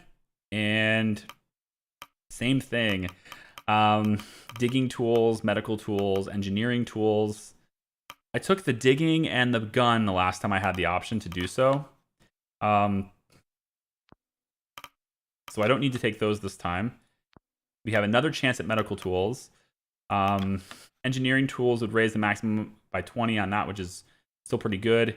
And then the carpentry tools should make it easier to extract timber, allows you to build expanded food stores. And I like that too. So we're definitely taking the carpentry tools. And I feel like we don't need the digging tools again. I think the engineering tools might be the way to go here. I really don't know if I'm going to need medical tools. Being able to... Hey, Big Z, how are you? Dropping in to say how it work? Cool. I don't know if medical tools, being able to see more than one patient at a time, how often is that going to trigger? You know, like maybe 2 people get wounded. We can save both of them. We just have to do it in different weeks. I don't know if that's going to matter as much. To where the engineering tools, it just helps us ongoing. I think I'm going to choose that this time. All right. So we've increased the max fuel to 120, increased the max food to 120, increased the max decorum to 120. We need less dogs on expeditions ×1, and we have a hunting rifle. We also have explosives now, digging tools, and flares. So I mean, I think that's a pretty balanced way of doing that. And then there's still time for 1 more. It looks like I can send Lefty in, but then I won't have enough room for hardly anything else. I think I'm gonna go ahead and borrow one of the engineers for this instead, just in case I need a crew member for something else. So we'll have Grips help me with this.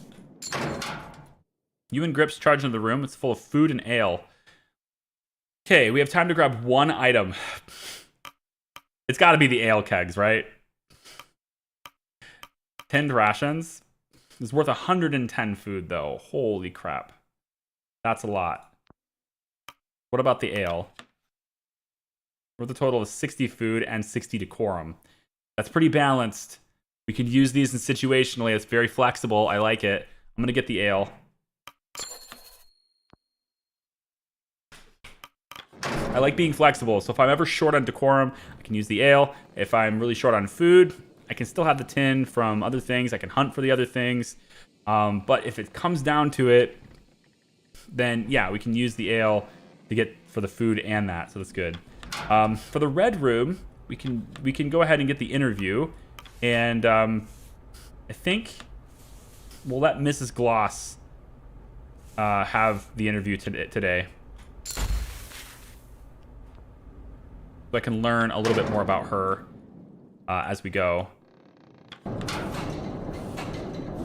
the furnace, we do have coal available, so I'll pop 1 stack of coal in today, just 1. We're up to 110. Very good. And then head on upstairs. We can actually put more in the hoosh pot if I want to. And including this, I can get more decorum with this. So now I can get more decorum at the same time as I get, stuff for the food there. And then, I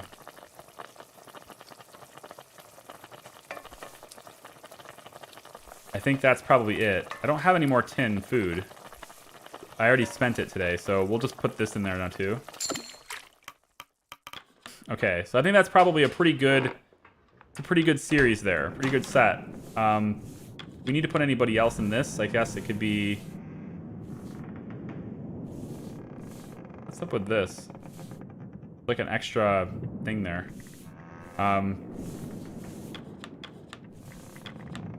Science team are just totally unavailable. Can't assign any of the specialists, which is odd. wish I could. Let's put Yorick in here today, just to get that extra tin food for today. Just for the 1 tin food. It's fine. It just means less scouting today, but that's fine. And then with all of that done, we can now go up to the top deck all the way and assign our routes for today. So now that I know what everybody's available for the more important things, we can assign a scout team, I think, to go a little bit further out. Let's say this way. We'll put Quilsey on that. And that'll be good. Bye.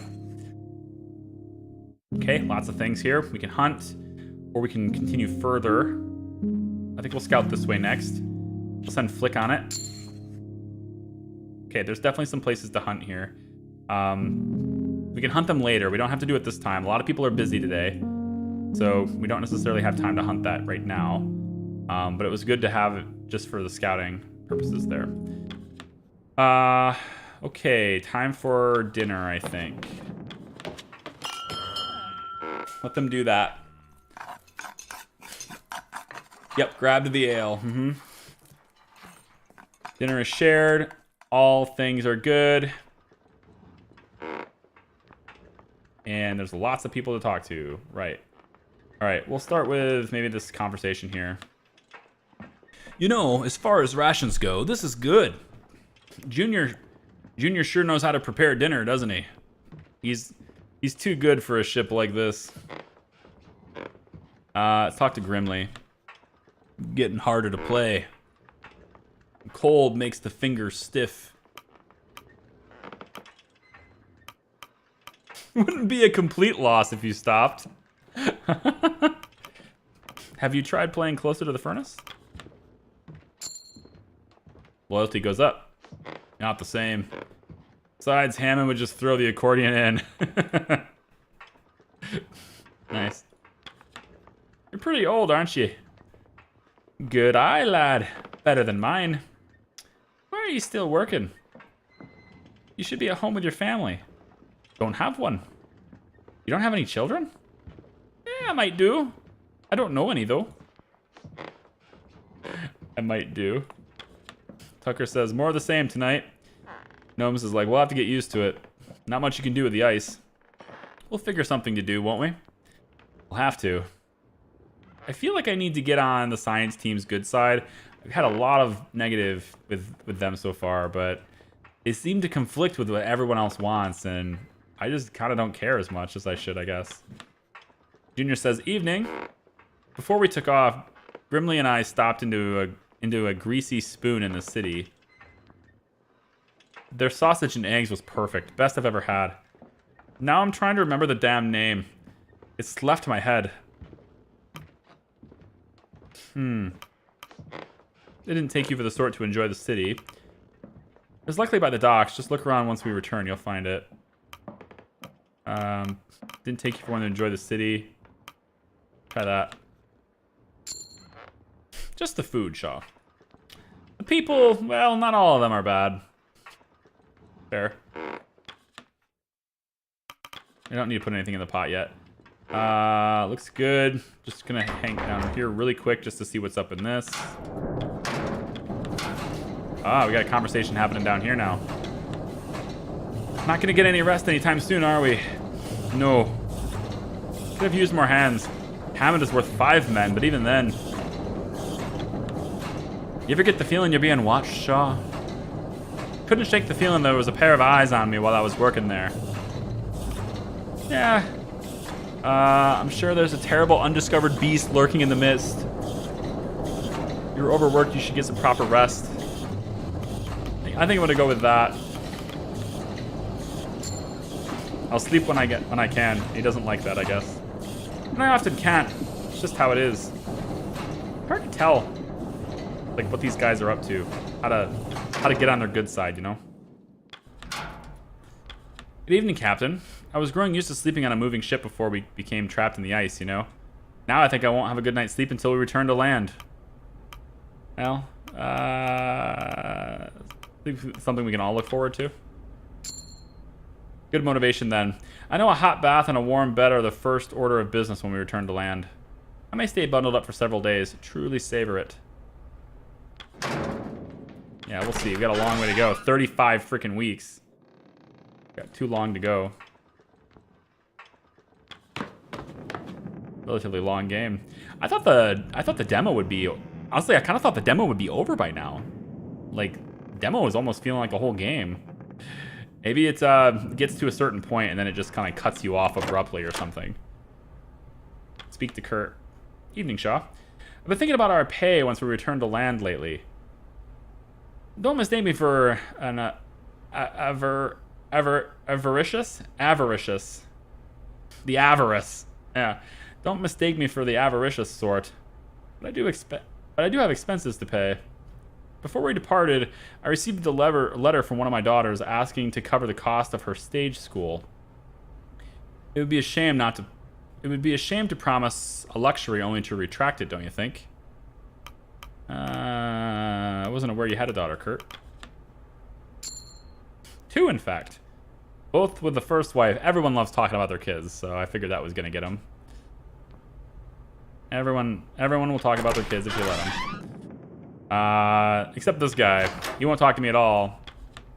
Captain, if you find yourself stricken with boredom, I do have a book I would recommend. A textbook on different classes of wild flowers. The topic is more interesting than it may seem, I assure you. I would enjoy that, Templeton. I'll be sure to bring it to you when you have a chance then. I just needed something. Something that gave me some more loyalty with him. Science team. Anything? Right, not. I didn't expect anything to come of it. Well, at least we can say we tried. Oh, they're listening to the radio. Right. At least we can say we tried. Up. And, of course, Templeton is on the top deck. Okay. Kurt's also at the bow. Still fast, no signs of any change. He notices you and gives you a wave. Doubt we'll be moving anytime soon, Captain. Of course, sometimes you never know with the ice. You should get some rest. I'll let you know if anything changes. Thank you, Kurt. Just doing my duty. Take care. Just saying thank you is enough to get loyalty. Great. Captain, a word. What do you want? I felt now as good a time as any to review the wording in our contracts. You do remember what was written in your contract? Well, of course I do. Consider Article 3, and I quote, the member of the staff shall, throughout the period of such expedition, obey all commands of the captain and shall use his best endeavors to promote the success of the same. And in the event of anything happening to the captain, shall obey all commands of any member of the staff who shall be appointed by the captain in writing before his death. It being understood, I'm just going to let him read. Might help me with loyalty, I don't know. It being understood that the rest of the staff shall hold the same relations towards any member of the staff so appointed as toward the captain. Appointed by the captain in writing before his death.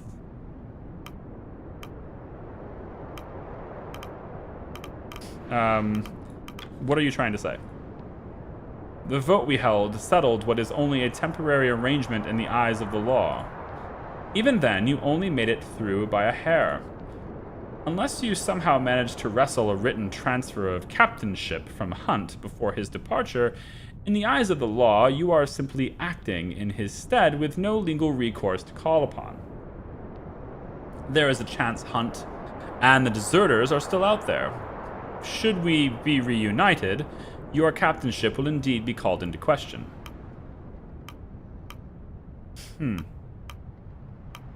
I see no issue in that. Wouldn't it be good to have our captain return? Templeton, why are you so invested in the captainship? I am invested in the survival of this mission and providing appropriate guidance. You may presume an ulterior motive, but you know my reasoning is sound.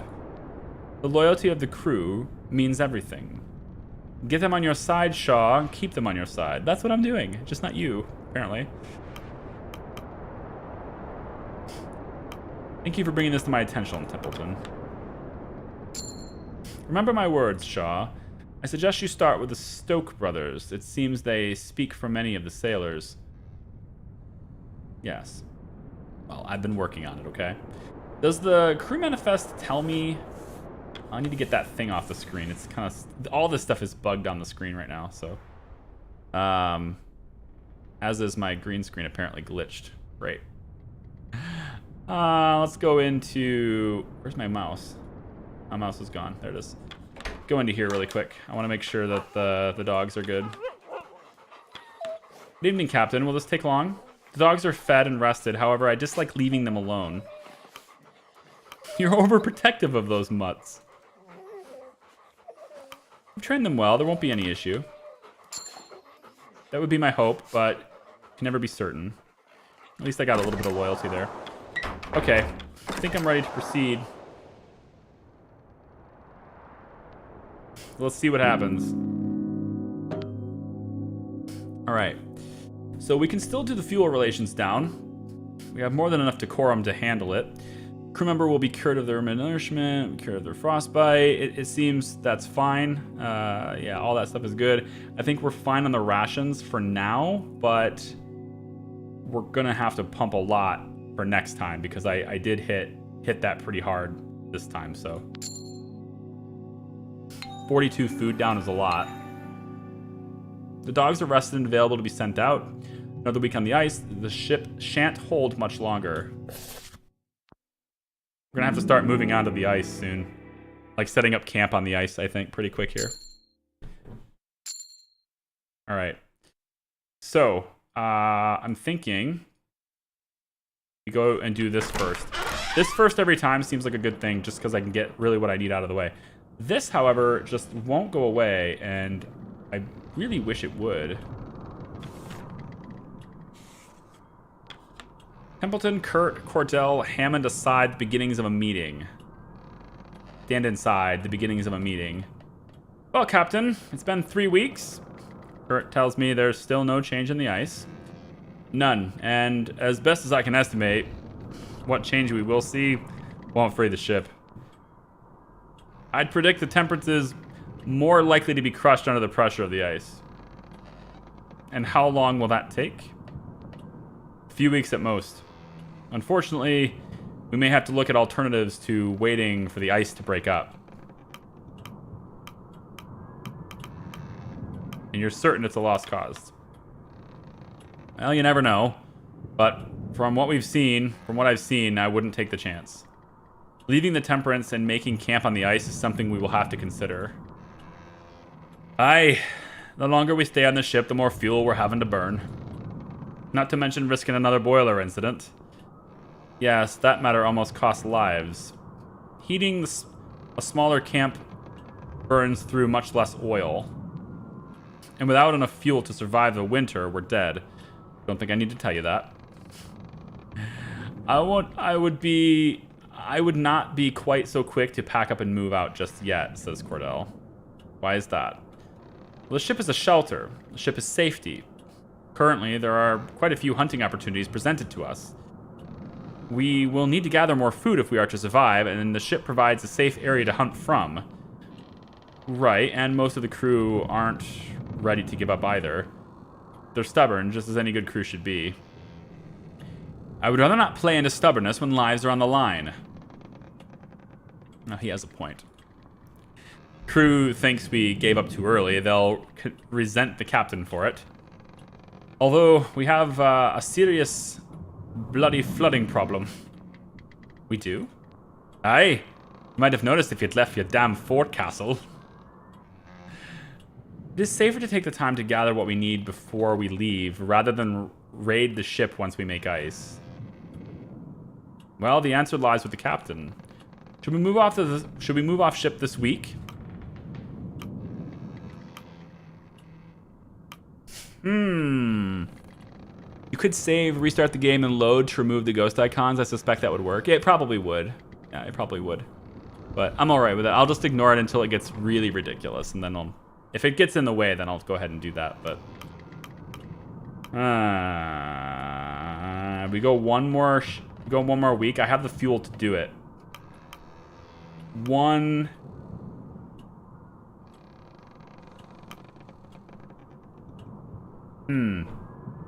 The thing is, if we move onto the ice now, we use less fuel, but we don't hunt as well as that. We have less safe. I think I'm going to go 1 more week on the ship. 1 more week. Very well. When we remove the boiler from the furnace, that is when we make our move. When you feel we're ready to go, just go to the boiler room and give the order. All right. Go 1 more week on the ship, and then we'll go. See if that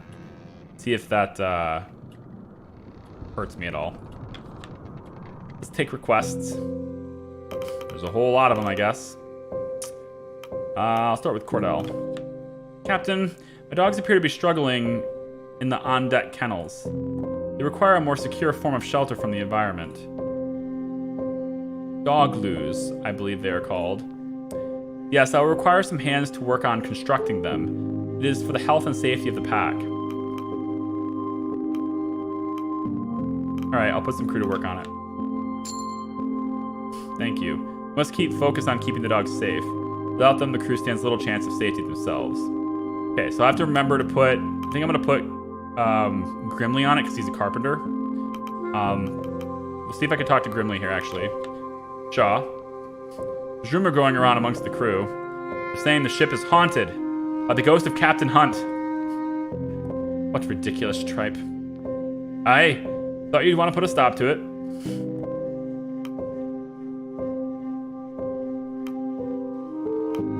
Absolutely, we can't allow rumors like that to run rampant. Confirm your orders, yes. Aye, crew won't be pleased. You're stopping their stories. It's better than allowing fear and superstition to run wild. Aye. It's fine, I have some decorum to go. Junior, what's up? I really do want to remove these now. They are kind of in the way. Shaw, it's safe to say that we've been out here longer than anticipated. We're going to have to organize the rations we have, find out what expires first. That way we won't be letting anything go to waste. Long process though, could use a hand or two to help, if you can assign them to the pantry. Will do. Tucker, what's up? Mast was damaged when the ship was being tossed a while back. Best to get someone to fix it before the temperance is freed. Freed? Aye, ship could come loose at any moment. Heading to repair the mast is a difficult task. We don't even know if the ship will sail if the ice clears. Would be worth it though.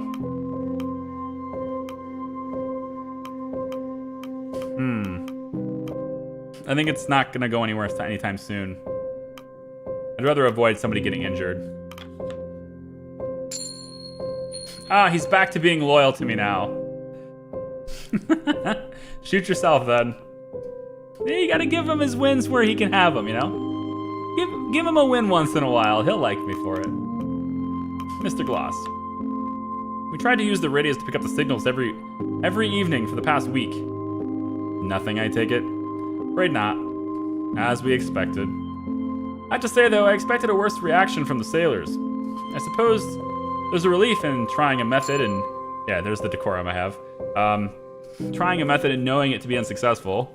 Now they can move on to the next venture with little reservation. They are resourceful people, I must say. Well, I suppose anything that puts the crew's mind at ease is worth doing. Thank you, Mr. Glossley.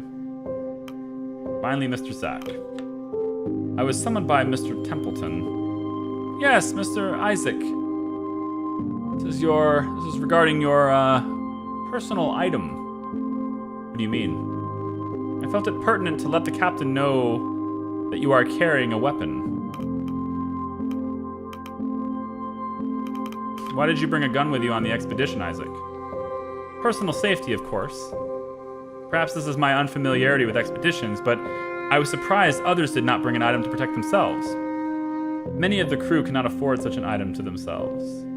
Captain, it is up to you on what you want to do with this revolver. With all due respect, this is my personal item, Captain. It is the captain's right to requisition any weapons on the ship, and that includes your own.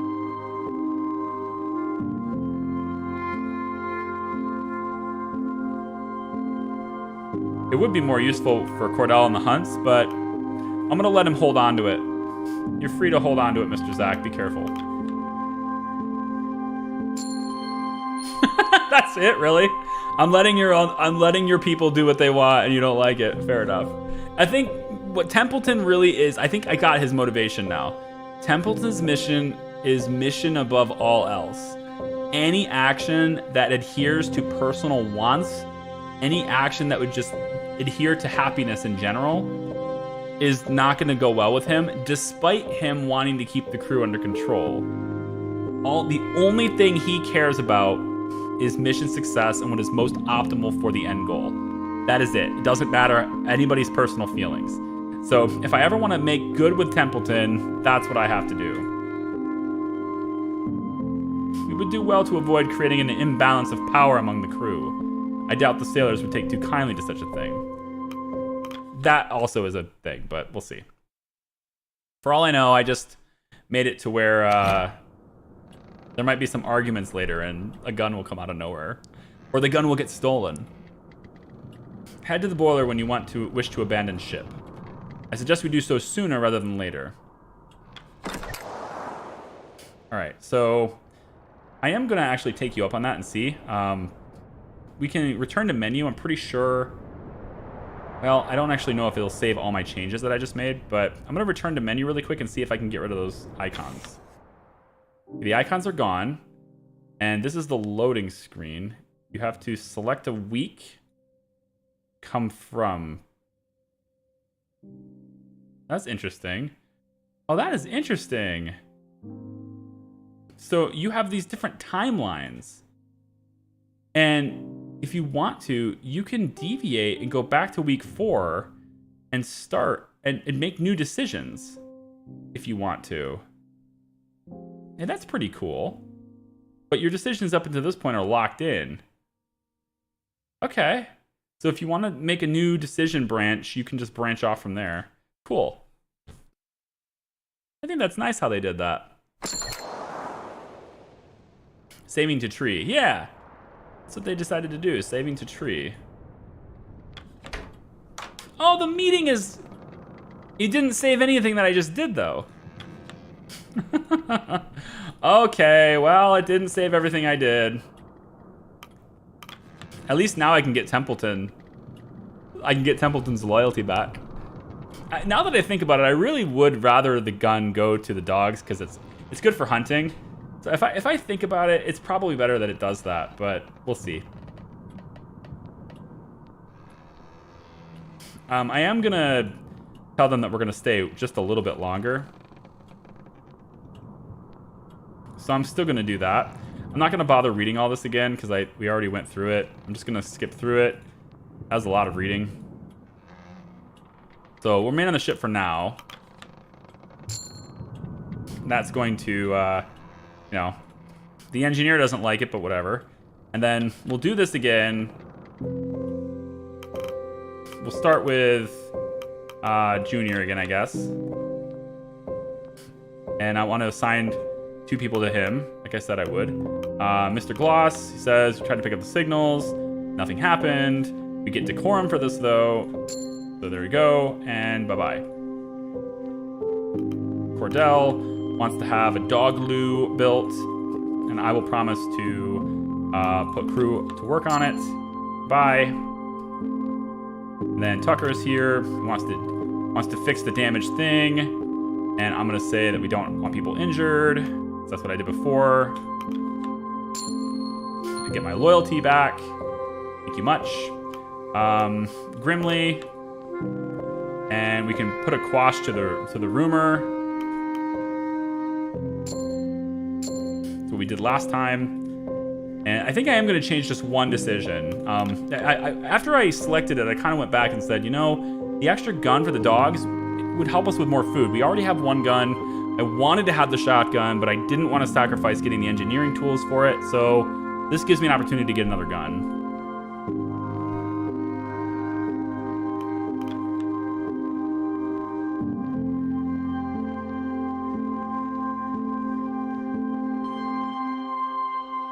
I think it would be more useful in the hands of Cordell for the hunts.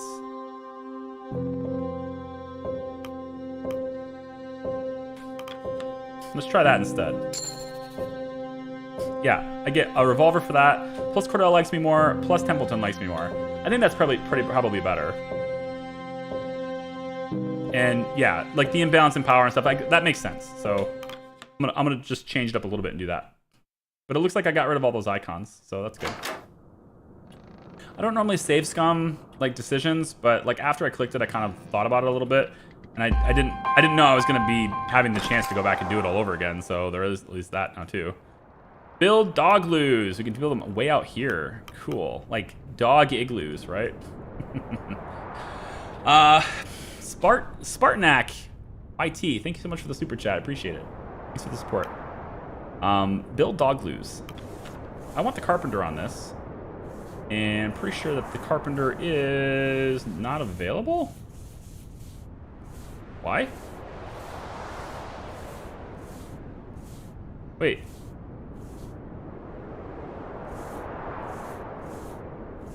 Where is he?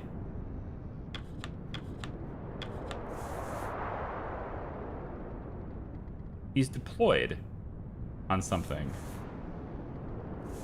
I wanted the carpenter to do this, but is there anybody else that's savvy with this? I mean, I guess I could do somebody that's ice savvy for it. Sailor, Saltborn. All the ice savvy people are gone because they went with the captain. So that's not gonna work. Probably should send...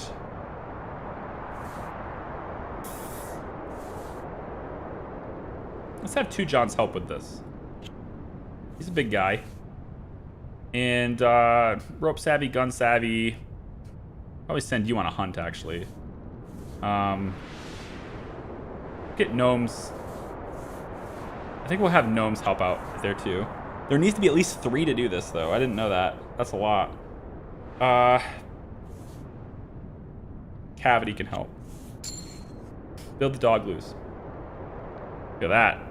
Huh? Look at that. Dog loose. Nice. What's this event on Steam and what game is it? So, if you take a look at Steam, you're gonna see Next Fest. Next Fest is a thing that Steam does. I think they did it last year too, where they just feature a whole bunch of up and coming games by indie developers, like up and coming games that are, you know, what's up next, right? So yesterday I streamed Manor Lord, which did pretty well. Pleased by the turnout on that one, I guess. And it's a really solid game. It just, unfortunately, they didn't incorporate a save feature in their demo, so that was an abrupt ending, but ultimately a cool game to have, to play. Today I'm looking at this, The Pale Beyond. It's a little different. It's a visual novel, but it kind of has resource management strategy in it as well. But I kind of like that. Something different.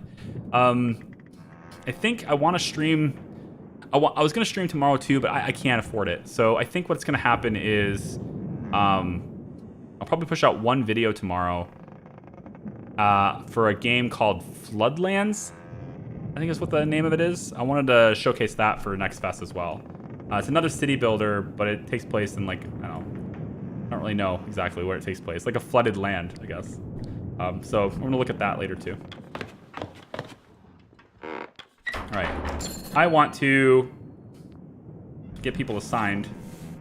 We're gonna let Ward and the Runt help out with this. And I think Lefty can help you out too, the food stores.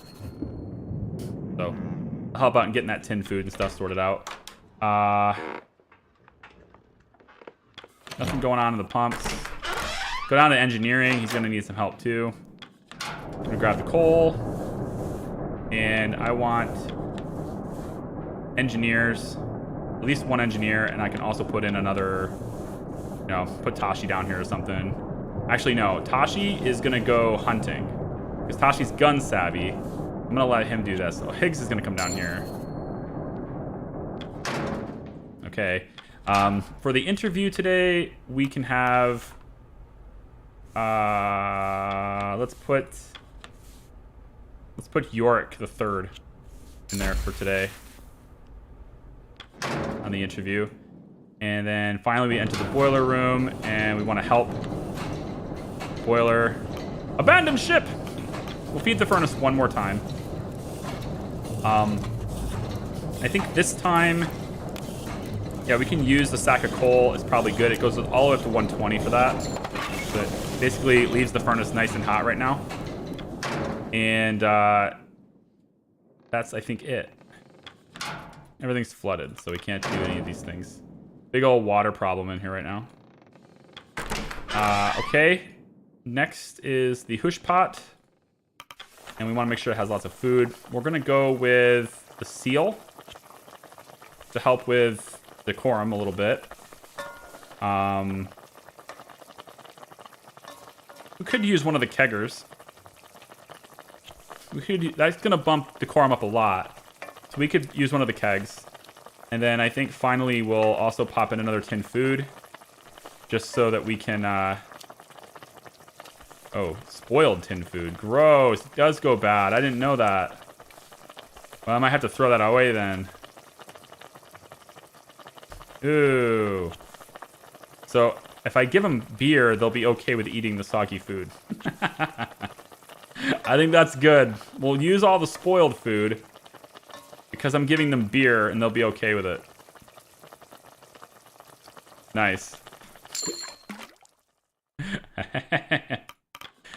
Hey, you know, the drunker you are, the better it tastes. Just go with it. Oh, I love it. Really enjoyed the Flatlands demo. Did you play it already? Yeah, I'm good. I think I'm gonna I'll play one video of it just to kind of show it off. I wanted to make sure I had at least 3 games in Next Fest, which technically today is my 3rd. I don't need to do another one. Because Aquatico is part of it too, and I've kind of done a few videos on that already, but yeah. I think I'm going to go ahead and call these guys for dinner. And then we'll banish ship tomorrow instead.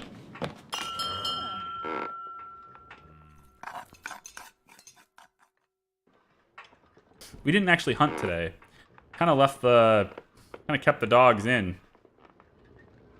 So that's maybe a mistake, but... Alright, so the brothers are here. I swear, when that hook came swinging, Captain Hunt had to pull me down. This was 5-6 years ago? I had no clue what I was doing. Both of us nearly lost an eye that day. Same expedition, Ward lost his arm. Half the time, I don't think Hunt knew what he was doing either. He was quite an interesting man.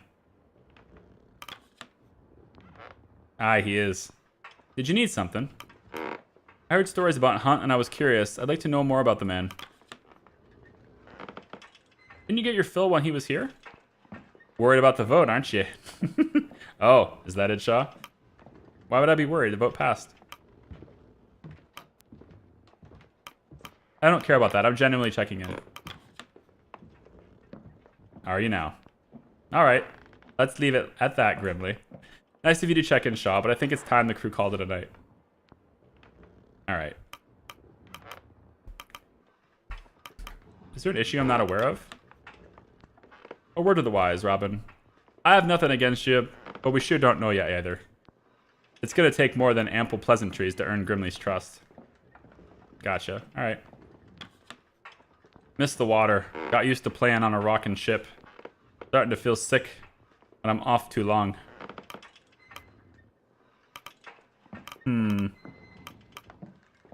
I miss it myself, that sense of constant movement. Nothing else like it. Ah, you get it. Don't like stillness. It's like feeling like I'm going somewhere. Right? You ever have pancakes? Served some for Captain Hunt once. Started demanding them every time. You can only have them early on, early into the trip though. Ingredients don't keep that long. I'm sure you can make something similar with what we have. Loyal to me now.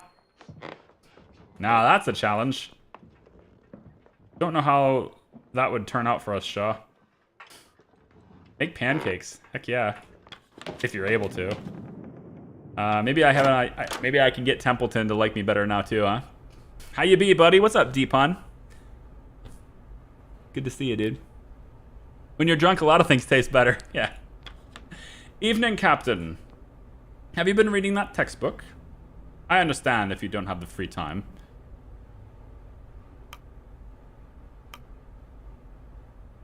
You're right, I haven't found the time yet. A shame. Though perhaps the lack of free time shouldn't be seen as a positive. Should be seen as a positive. Productivity will stave off the boredom more so than luxury. I didn't lie to him because if I said it was an interesting topic, I didn't want him to ask me a question and have me not know the answer to it. So I'm like, I'm not gonna lie to him. I haven't had the time. What's up, Kurt? Rather morbid, Shaw. But our last conversation had me wondering about those children of mine. Specifically, I wondered on whether I'd ever see them again. Not something you should imagine, I know, but that threat always exists on these expeditions. I signed on knowing that. Are you close with your children? Not at all. Or, not to all, but not as close as I should be. Even the youngest is grown now. My time to be a parent came and went. I chose the ice. Gotcha. Doctor's office. There's nothing to see there. I already said everything here to these guys. And as far as the map goes, I think I can still assign people, even though it's the end of the week. So if I want to tell people to go hunt, I can give them some spoiled tin food. No, I have to assign people here, I think. Let's assign the guy who's gun savvy. Get Adelie Penguin, because we got 2 guns. Therefore, we get 3 penguins with 1 expedition. That's very good. However, if there was a way to send more, I'd like to get 4 penguins. I'm greedy like that.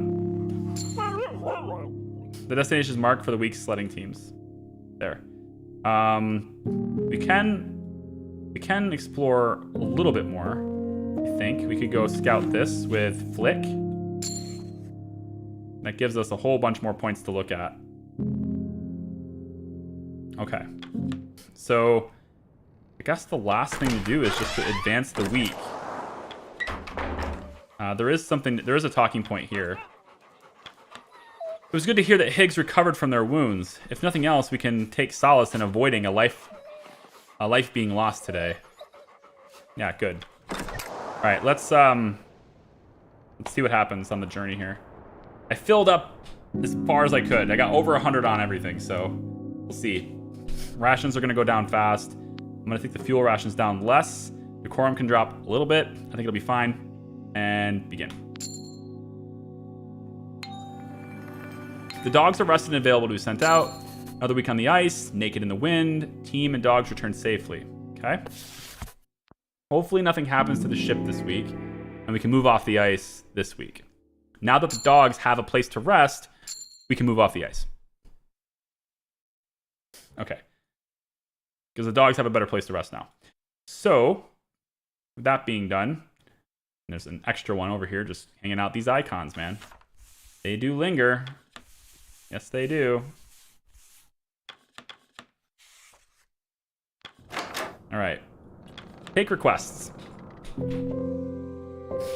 Take request on the ship, and then we'll move off the ship from there. Grimly. Jaw. Put a stop to those rumors going on about Hunt. That simple. Sailors do seem to listen to you. Aye. You'll not be hearing them whispers again. Cool. Thank you, Captain, for building a proper shelter for the dogs. I appreciate the assistance from the crew. Well, the dogs are an important factor in this expedition. I'm certain you and your kennel will repay us in kind. You need not worry about that, Mr. Templeton. Again, thank you, Shaw. That's it. There's no requests from anybody, so I think it's time to move off the ship. Captain, I would find it wise to have a word with the journalist among our crew. For whatever reason, Hunt allowed for a photographer with no sailing experience to tail alongside this expedition. As it stands, Kasha Belford's record is what will stand the test of time when this expedition is spoken of. And it would seem she has not made allies of the crew. How so? The sailors of this crew are a private lot. They do not take kindly to the prying eyes of a landlubber, as they would say. Remember, Captain, she controls the story. She controls your story. Best to have a word. Probably best to have a word. I do want to move off the ship, though. So before I have a word, I'm going to move off the ship. Ooh, there's a scientist's storeroom here. I wasn't aware there was a scientist's storeroom. Yeah, I think we're going to move off the ship now, though. So I'm going to go all the way down. All the way down. Yeah, all the way down. And abandon ship. You gain +1 furnace. The furnace is torn from the boiler. We're heading out then. Best tell the lads.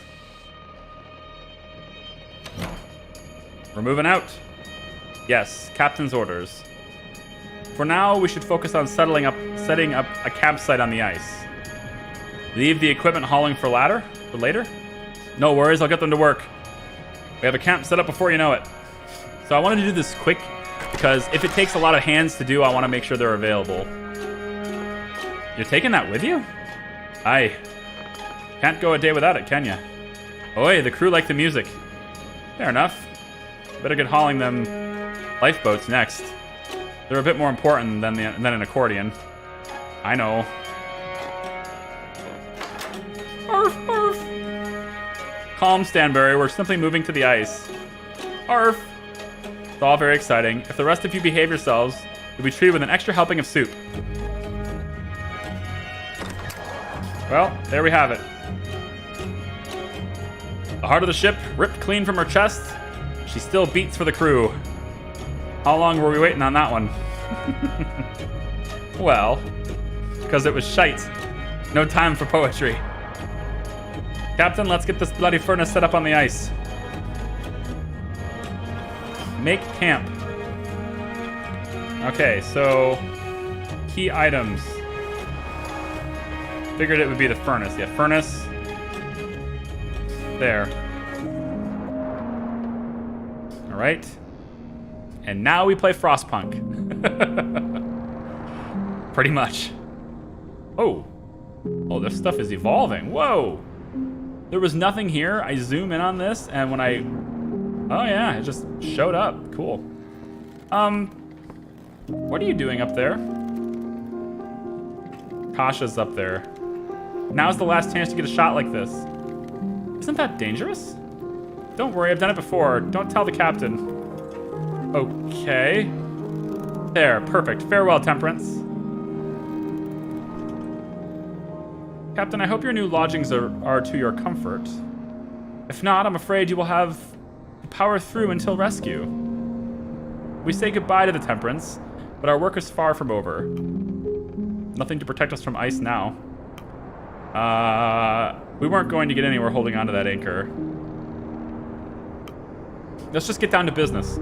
What's our next order of business? Rescuing equipment from the ship is our chief priority, Captain. Without the furnace, the Temperance is quite literally dead in the water. 3 weeks at most before it goes under. We need to prioritize what exactly we will need to take with us. We won't have the time to retrieve all. Food and coal do seem to be most important. We do need to hunt for the guns. Well, food and coal is more important. And many tools and equipment as possible. My gosh. You're gonna have me leave some of these things behind? Well, let's get the food and coal. We should retrieve as much as we can from the pantry before it spoils. From there, we'll have to rely on wildlife. Regardless, we need our wits about us. We stand alone against the ice now. Wow. Okay, so now my camp is here instead of being over here. I can still go over here though, it looks like. Yeah, I can still go on this. There's nobody here though, so just see what else we get in here. It's a shame I can't bring anything. The ship is basically abandoned now. Well, hang on. We can strip this for timber. Yeah. Let's strip for timber here. Let's get Lefty. Can you handle that? And go with Plek to do that, please. Let's see what else we can get. If there's anything else we can get. We can strip this for timber, I guess. We'll have Da do this one with probably Ward can help out with that. Pantry, grab the tin food, and then I think we want to get a couple of guys. Let's get the science team to help out with this. This is all spoiled stuff. I don't really want to grab the spoiled stuff, to be honest. I already have enough spoiled stuff, so I'm not going to do that, actually. It's all flooding with water anyway, so. Nothing in the pumps. Boiler room is useless to go into now. Coal bunker, we can grab some of that, I guess. Yep, Ralph, Tucker. Let's get the scientists to help out a little bit too here. Yep. Get a stack of coal. +3, +3, and +3. Wow. Cool. Sounds like 9 sacks of coal. That's what that sounds like. No more red room for the photographer. Everything else is bad here. So let's come on out. Out here. Good. Out here. Seems good. Nothing in my cabin to get. And that's it. Yep, that's it. So now what's left is the stuff around the camp. Okay, so the request tent. This is the captain's tent, I guess.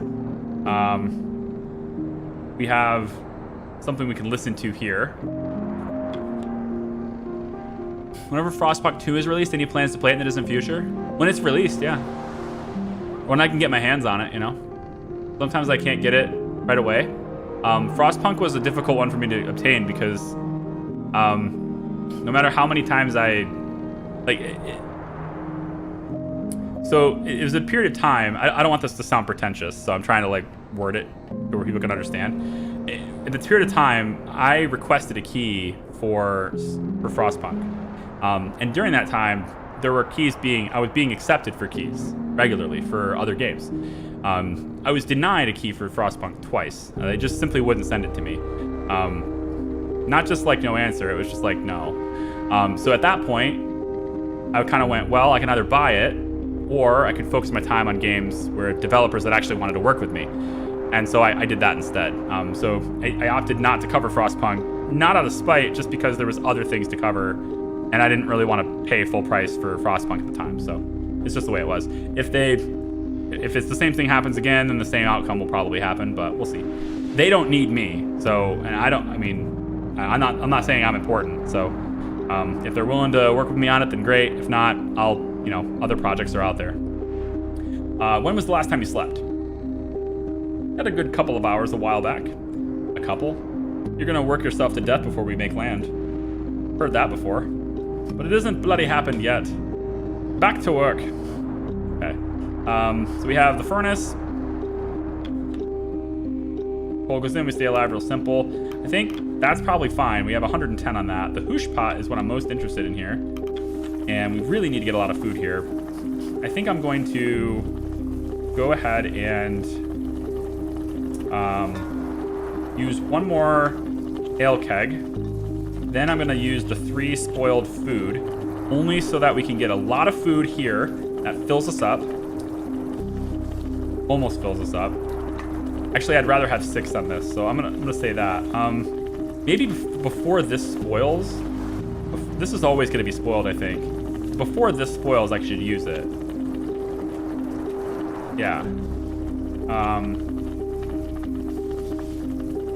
So I'll leave the spoiled ones, use the real one, and we'll get a whole bunch of decorum to go with it, I think. Probably good. yes. That'll really fill people up a little bit. And then furnace is good. Enter the medical tent. Let's see. Photographer's in the medical tent. Anyone free for an interview and a portrait? I was supposed to talk to her and I never did. I don't think there's any injured to take a look at, so that's not going to matter. We can assign one of the scientists for the portrait and stuff.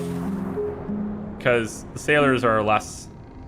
I feel like the scientists are open to talking about themselves, but maybe not the sailors. Might be different to send them that way. Kennels looking pretty good. Dogs are in here. They like it in here, I guess. Dog loos. We definitely should go hunting today. I think probably the request tent is here and we don't have any requests. So let's set up the hunting for today. See what we can do on scouting and hunting. Whoa. Start with the scouting, I guess. We'll take over here. And there's some penguin over here, so we can hunt that. We'll send on the hunt. Send you on the hunt. And it looks like everybody else. We can send Grips. It's fine. Let's get a bunch more penguin. Next, we can scout this way. And then I think I want to set up another hunt, but it's a question mark. Nothing of note, just ice. Okay. Just ice. Interesting. So it's... Are the question marks always going to be that way? Kind of less of a question mark than an actual answer, isn't it? Not so much of a question if you're just going to have the same result every time. Okay. We can scout this then. We're down to 1 dog, so we can't do any hunting from this point on. But there is fishing. Okay, we can fish. That's good. Okay, so but there's no more dogs, so we won't be able to do it today. But at least we set up the scouting. So let's go ahead and call for dinner. Ding, ding, ding. Everyone eat outside in the cold. See, now you can play your accordion near the fire. It's good. Have their meal. Crew return to the post. You can't help but notice that it's still bright outside. Yep, that's what happens when it's get close to the poles. There's a bunch of things actually here. Speak to Junior. Good to see you didn't hie away from the crew during the evening, Shaw. You didn't seem the type when I first saw you. Call it a pleasant surprise. I'm sure I have more common with you than the usual colonist sort. Or maybe not. I've heard the same thing from plenty that share your background. I guess he's not loyal to me anymore. I say I'm sure I have more in common with you. Nope, I guess not. Lost him. I know what I said, but I lost him. And there I was, face to face with a leopard seal. Dangerous creatures, cannot be mistaken for your average seal. Natural hunters, much faster on land than you'd expect. How'd you deal with that then? I was lucky I had my hunting shotgun at the ready. We were feasting on leopard seal that night. Of course, of all the times the crew weren't filming. Pull the other one. It's true. This other time, Kurt continues to ramble on. It seems he will be at this for a while. You get your photo snapped by that photographer too? Aye. She's a landlubber for sure. Treating us like we're some novelty. I don't have much problem with it. Good conversation at least. I'd rather less good conversation out here. Okay. Speak to Hammond. One of Templeton's team tried to talk to me while I was working. They were going on and on about their spouse or something. Ended up telling them to fuck off. Think they got the message?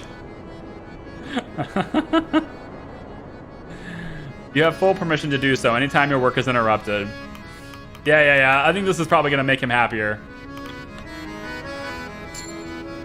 Didn't need permission, but I knew you'd understand. It's fine. I knew he'd like that. Yorick III, a crew member approaches you during dinner. Captain, you look like you could use some more to eat. Picking up the responsibility of captain is is as admirable as it is inevitable. Please help yourself to some of my own rations. Frankly, I'm stuffed. That's rather kind of you. Thank you. Less loyalty from... Really? Smiles and nods. Others in the crew roll their eyes and let out a heavy sigh in your acceptance of the offer. What? What's wrong? They don't seem to approve of the attempts at gratifying command. So they don't like his brown nosing. Gotcha. They'd rather I be more tough about it. This accordion is wild.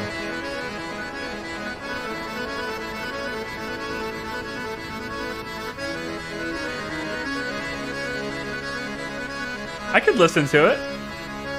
Speak to Grimly. Been trying to come up with a new song. Something about seals, I'm thinking. Hard to think, though. Winds are too distracting.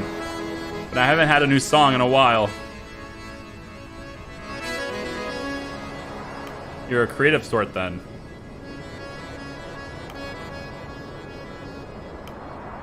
I don't know if I should get in there. Trying to learn about him. I don't know if that's... He doesn't seem to take kindly to like me trying to learn about him, you know? Keep it light. I'm sure the crew would appreciate something jovial. That's the plan. Okay. Harder to think jovial out here. Okay. The building next to my kennels would often play music on a phonograph. I would hear it through the open window. For months on end, I would hear it as it worked. Over time, I've grown used to it. I'm sure one of the crew brought a phonograph. Perhaps you can pick up the habit once more. Do you miss it? To an extent. More so, I miss the routine. Just trying to make her happy. Trying to make people like me. Some of these guys are a real hard sell. I think the best option would have been to politely decline there. Yeah, probably. Yeah, exactly. You're not married, are you, Shaw? Take it from me. If you ever do find yourself wedded. Never as easy as it looks.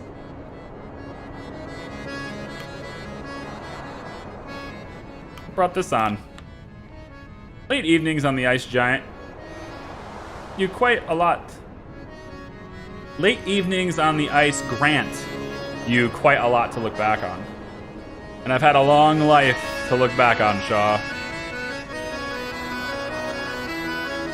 Yeah?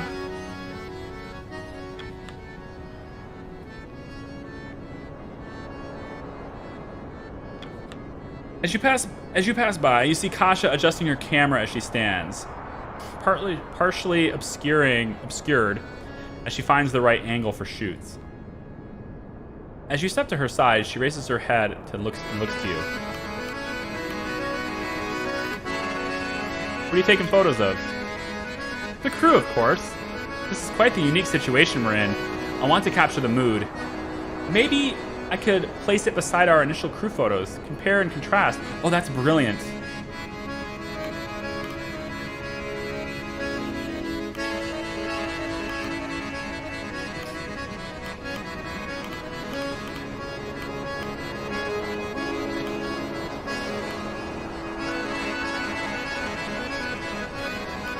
I don't know what to do here. It's like I'm supposed to try to ease her in and persuade her not to be so nosy with the crew, but I can't. I don't know if I can quite do that.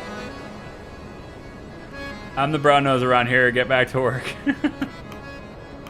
Another option, yeah. I'm sure many of them have stories to tell. Kasha's eyes dart to the crew, briefly lingering on the stature of Kurt, then back to you. Of course, I'm sure many of them have plenty to share. For now, though, I think I'm better off in the background, taking pictures from a distance. Are you intimidated? Of course not. Why would I be intimidated? Is it really that obvious? It's simply that I followed Kurt's expeditions a lot as a child. So seeing him in person is odd. Kurt doesn't bite. He certainly barks, quite loudly at that. But you're right, I'm just being nervous. It's more than up until now. He's been an idea. Does that make sense? Yeah, it's like don't meet your heroes. That kind of thing. Kurt's just another person like you or I. I suppose so. Well, I'll leave you be. I'm still looking for the right shot. I was supposed to talk to her about the whole being nosy with the crew thing, but I guess I don't have to do that anymore. Another conversation happening way over here. That photographer, Belford? What about her? Did she come snooping around your tent as well? I caught her prying a couple of times. I can guess she found nothing on you? No, she did not. We could all learn something from you, Tashi. Okay. What's Templeton want now? Shaw, it's been quite some time since we've met. When I first saw you at the docks, I knew you were suited for the role.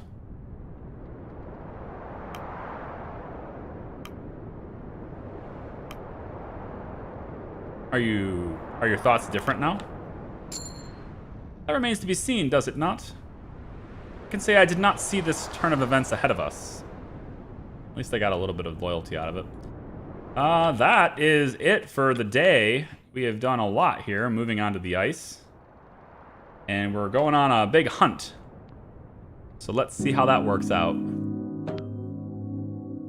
We absolutely want to leave all the food rations and everything exactly the way it is, so confirm. The dogs are rested and available to be sent. The team and dogs return safely. We get 4 penguins. Good. 4 penguins is good. Okay. So I'm left with... Let's see. I guess I probably should take the requests first.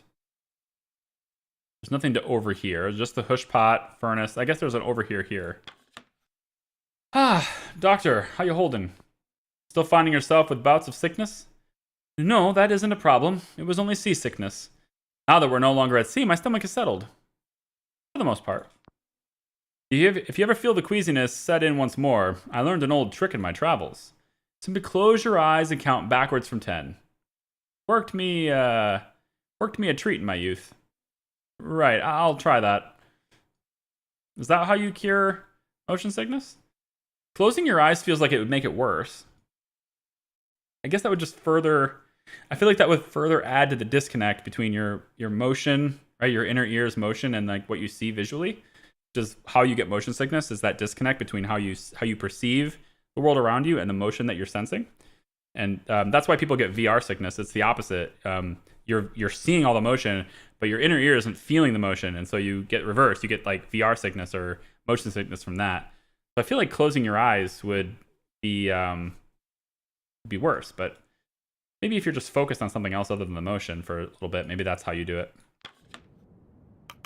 Let's make sure we feed the pot. We're going to use the remaining cans of spoiled food, but I also want to include one of the penguins in... I think we'll just, yeah, one of the penguins is fine.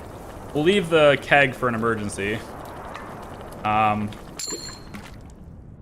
That's good. Works for me. We can afford a little bit of decorum loss. Plus, I think I might be able to get some with events and stuff too. Maybe. We'll see. Look, we got all the food and stuff out of the ship. And doesn't look like I can actually enter the ship anymore, so that's worrisome. Oh? Oh? Is it falling, or is it clearing up? Continue to watch.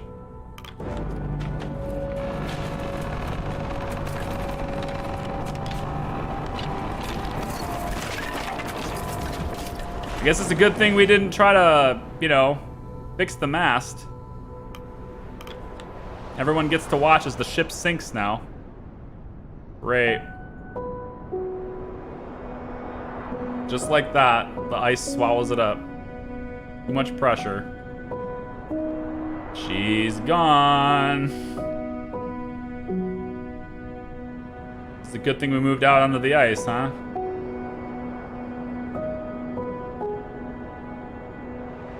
I can't do anything.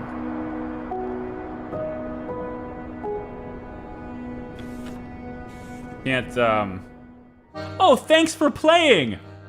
Oh, that's the end of the demo! Thanks for playing, it says. Okay. Well, that's the end of the demo. I think that's gonna be a cool story. I mean, it's as far as visual novels go, they're usually not my thing, but I enjoyed it today. I think this was, I think this worked okay. So, if you enjoyed it too, leave a like on the video if you can. I'd appreciate it. Maybe some comments down below on what you think happens next. And, that was it. I think that worked out for me. So, I guess I'll go back to getting to work on other content now. Yeah. Krios, thanks for coming by. Dusty, thanks for hanging out with me. D-Pun. Now you know how it ends, Dusty. There you go. That was an abrupt stop. Yeah, I mean, it's the end of the demo. They didn't want to. They didn't want to let me go any further. So yeah, it's good. All right, that's it. I've had it. I'm gonna go get some lunch now, and yeah, all good. Take it easy, guys. Love your faces. Thanks for hanging out with me. I appreciate it. Bye bye.